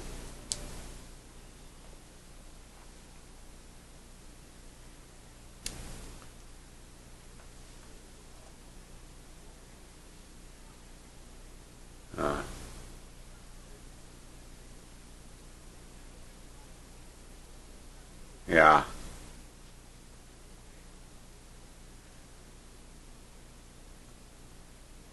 Yeah. Just great acting all over the place.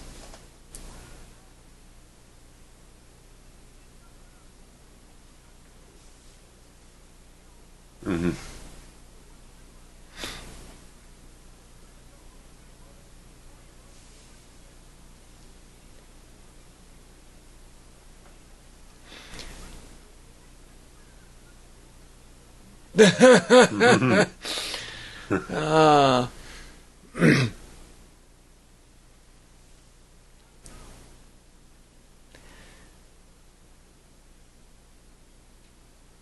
And here he's getting a chance to kind of be the leader. Mm-hmm. Well, you don't need to be able to swim, lady. Yeah, Linda. You need to be next. In your panties, your bad makeup, your high heels, Yeah. your hooker boots, or whatever they are. Yeah. Yeah, let's horse around. This is Borgnine's third pass through the... Oh, yeah, man. He's getting his cardio in.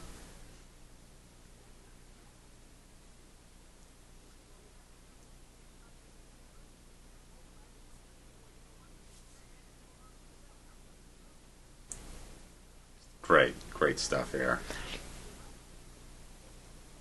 He is one of my favorite characters. Mm.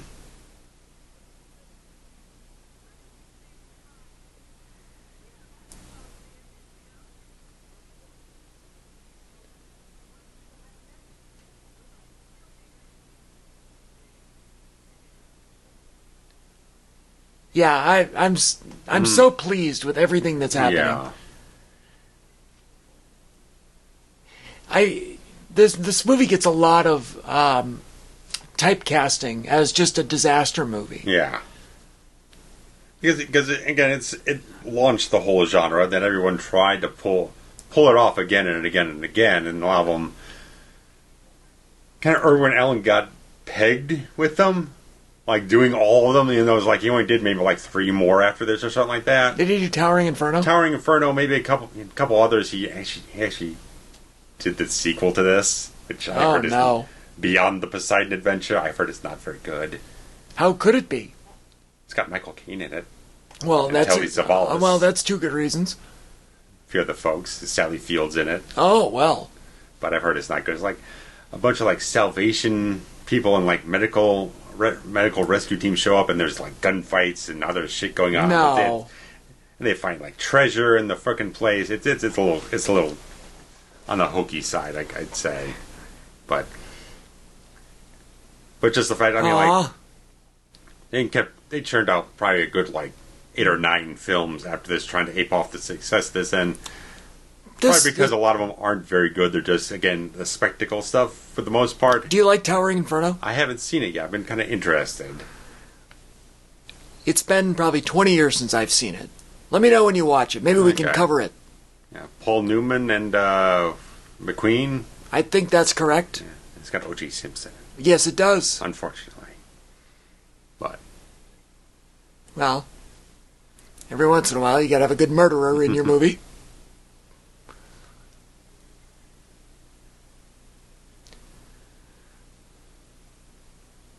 Yeah, but because all the knockoffs and the catch-ins really kind of diluted the genre. It kind of just diluted the general perception of this. But once you go back and watch, it's like it's a real fucking drama. Yeah, it's a real movie here.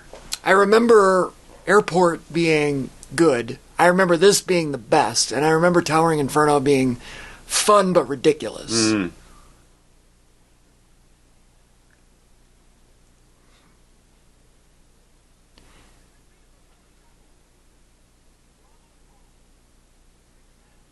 And in some ways, this reminds me of Die Hard.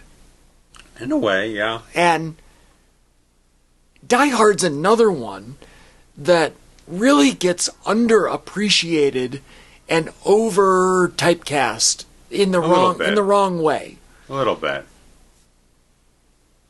I mean, as you were saying with Speed felt a little disaster movie-esque because you had this group of characters trapped in a situation trying to figure out a way out of it. And Right. pull together how to try to survive. And then, when you really break it down, Speed ends up being a pretty great movie. Oh, yes. Excellent.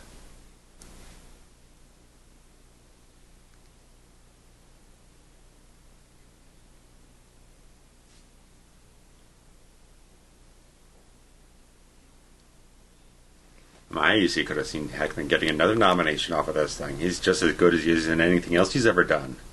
Agreed. You just seen his eyes, man. He's that thinking man's actor. He's just processing the moment.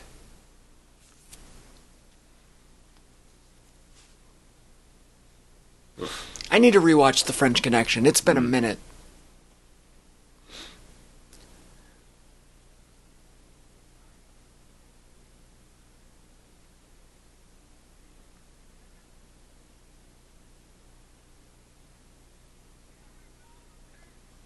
I do. Is dynamically different from everything else in the scene, to make sure. Yeah, exactly. It's decorated to be, a sore thumb. Mm-hmm.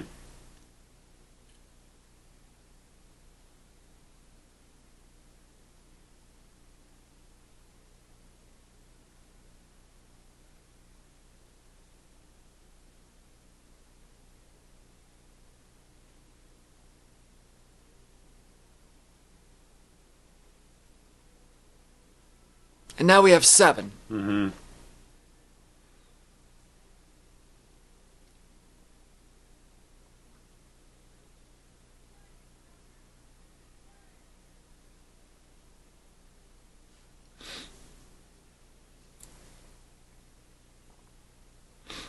He's such a likable man. Oh, yeah.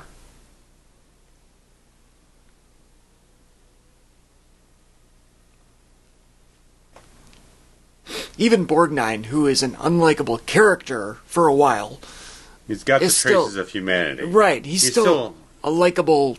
Right. Yeah. And he's still fighting for these people one way or another.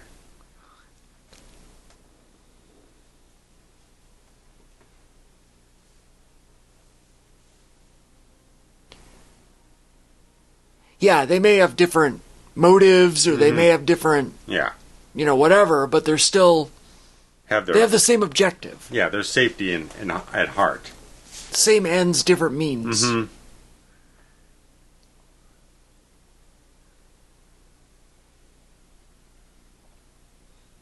And Rogo doesn't start pissing and moaning when he finds out that he's wrong and Scott is right or anything like that. It's like whatever gets us to the end. Yeah, he has admitted his faults or his incorrectness a few times. I didn't realize till right now that she's wearing red heels. Yeah. How did I miss that? Mm-hmm.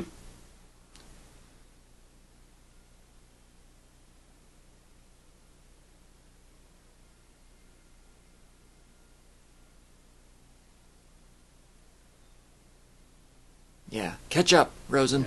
Yeah, and such a thing because he's trailing so far behind. You kind of get the feeling maybe something else will happen to him. Yeah. He's a little bit out of range for someone to just reach out and grab him to save him from something. Just a subtle bit of tension to a degree. Yeah, it's an unwritten... Right. Like... And he's got such that... Frailty to a certain degree, yeah. Yeah. Both physical and mental. Yeah, just the expression on his face, just like... If something adverse were to happen, he might not even have the capacity to function with it. Right, right.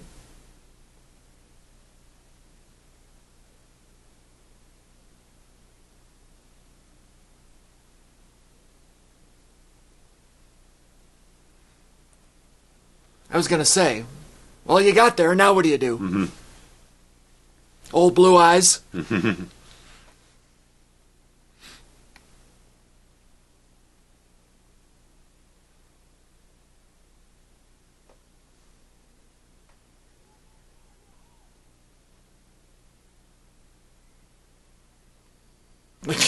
Yeah, take that, old man. Little bastard. That's so great. Oh, yeah, And, you know, he here has... it comes. Oh, shit. Into the fire. Nope. Oh. She's gone to that great big whorehouse in the sky. Oh. Oh. Oh.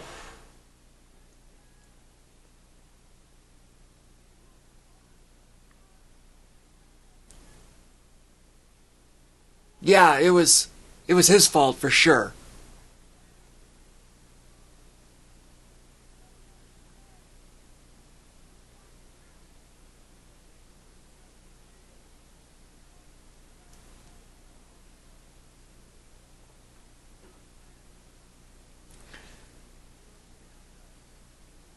What an irrational thing. Mm-hmm. And yet so appropriate for this character. Yeah. I don't know.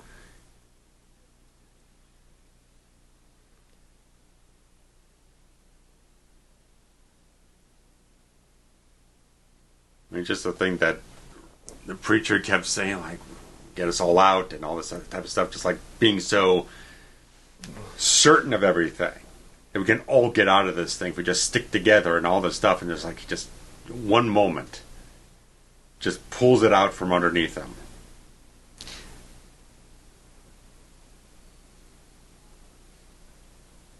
Now he's talking to God. Mm-hmm.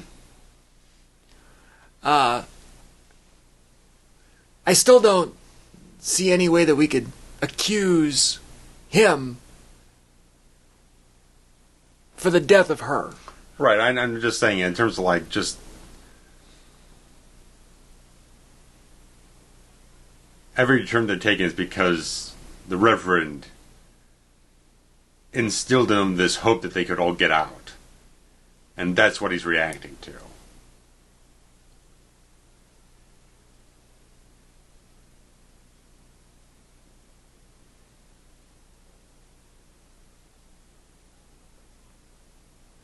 And now he's running on pure adrenaline Yeah. and anger. Yeah. Got this goddamn close.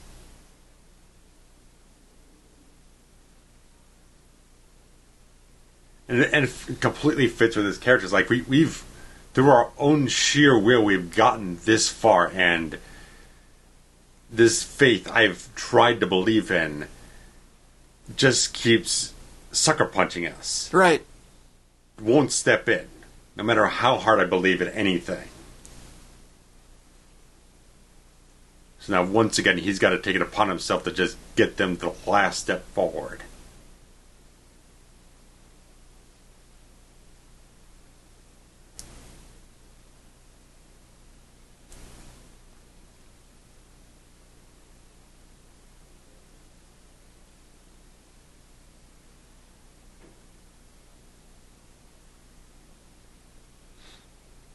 And that appears to actually be him, no? I think he did. He did everything except the wide shot of the fall coming up.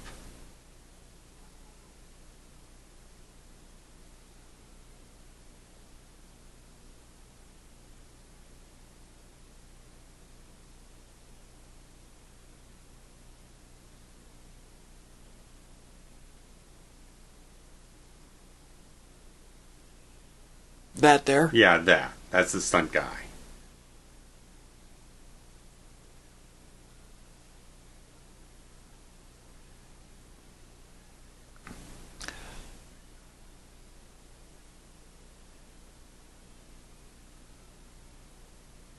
Yeah, the slap. I love that. Yeah. Just give her a little love tap, right? Had to stop her from screaming. That's right.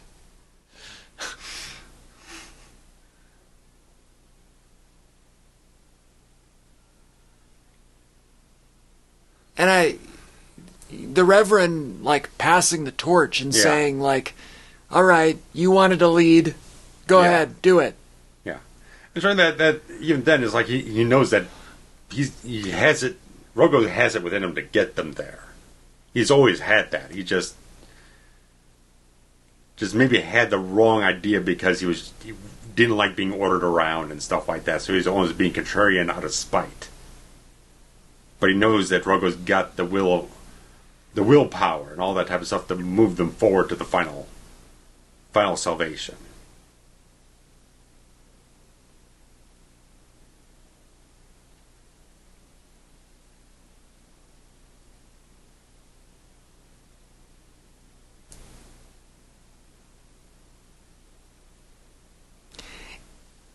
They kind of did that whole, like, Back to the Future, you called me a chicken thing here, and he... A little bit. Yeah, he's like, wait, what? No, you're not going to just say that. I'm going to... Mm-hmm.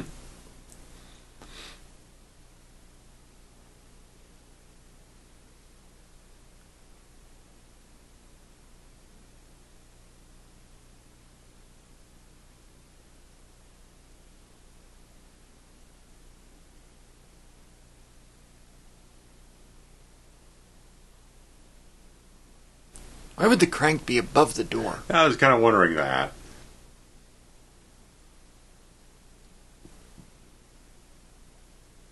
Unless it's on the side.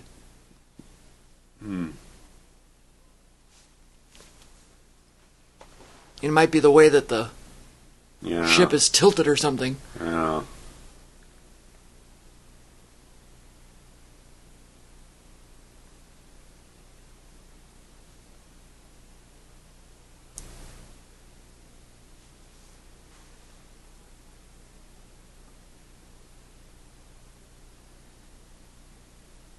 Yeah, tell him, kid.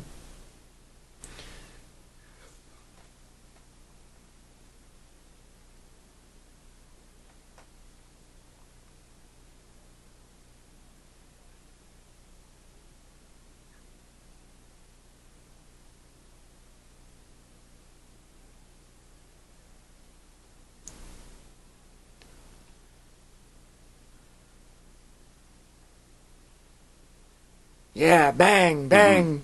Make lots of noise. I love it.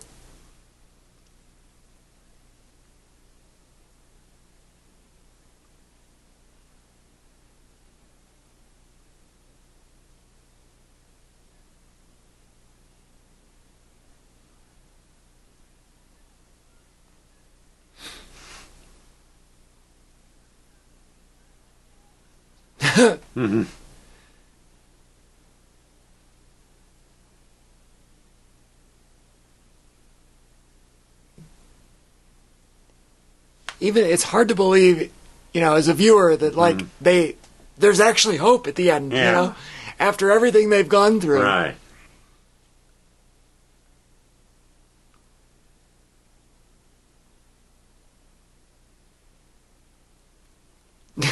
How about the kid was right?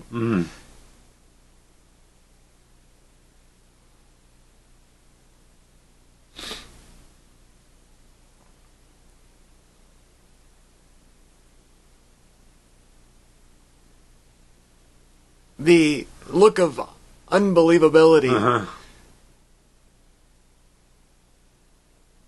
I can't believe we're going to make it. Except him. I knew we were going to make it. Yeah. I wish we all could have made it. Yeah. That look says. Yeah.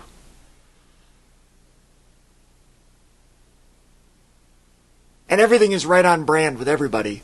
Yeah. I can't believe we're going to make it. And now, she almost made it. We were right there. Yep. Oh.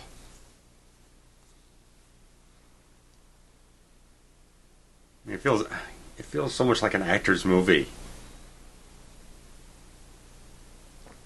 You get to play everything possible. It's such an ensemble masterpiece. Yeah.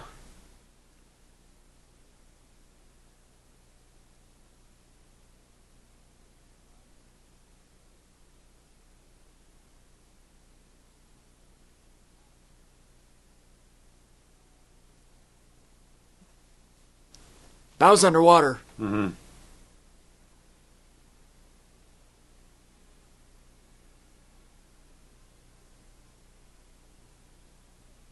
Which, by the way, happened in Titanic as well. Do we never learn? It's a nice matte painting. Apparently in the book, the ship finally sinks right at the end of it, but they ran out of budget. Well, okay. They've never really shown. There's only been a couple shots of the boat. The underside, yeah. Right. Anyway, so that is kind of nice. They never cut back to like seeing what it is outside. You don't know what's outside. That's part of the peril. Right. I kind of would have liked, though, a wide shot of the boat. Yeah, I would have. I would have liked that. You know, just to show how little was Yeah. above water. Yeah, just a little extra something.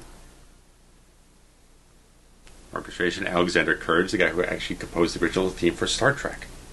All right. I know you're very big into the Star Treks. He was also one of Jerry Goldsmith's orchestrators. Oh, makeup artists. Ugh. Linda. Ed Butterworth. Yeah. How about that name? Paul... Dostupnovich. Zapovich. There we go. Costumes. Vinton Vernon. There's an old name. Vinton. There's no Vintons anymore. No? I mean, he probably goes by Vin. Not on this side of the pond, anyway. No, I don't know about them. Old Brits. The Queen Mary. Yeah. Long Beach.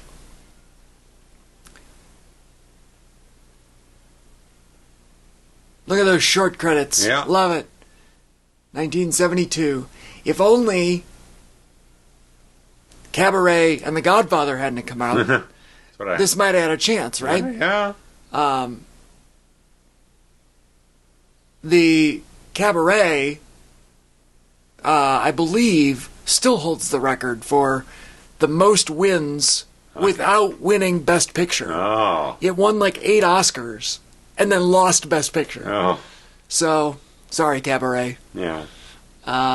Anyway, But. well, we hope your New Year's goes better than theirs. Yes. And we look forward to all the things in 2023. Yes. I feel like it's such a good New Year's Eve. I'm going to spend the entire time with an ensemble of characters and have this entire experience with them. It's wonderful. Yes. Excellent Awesome. film.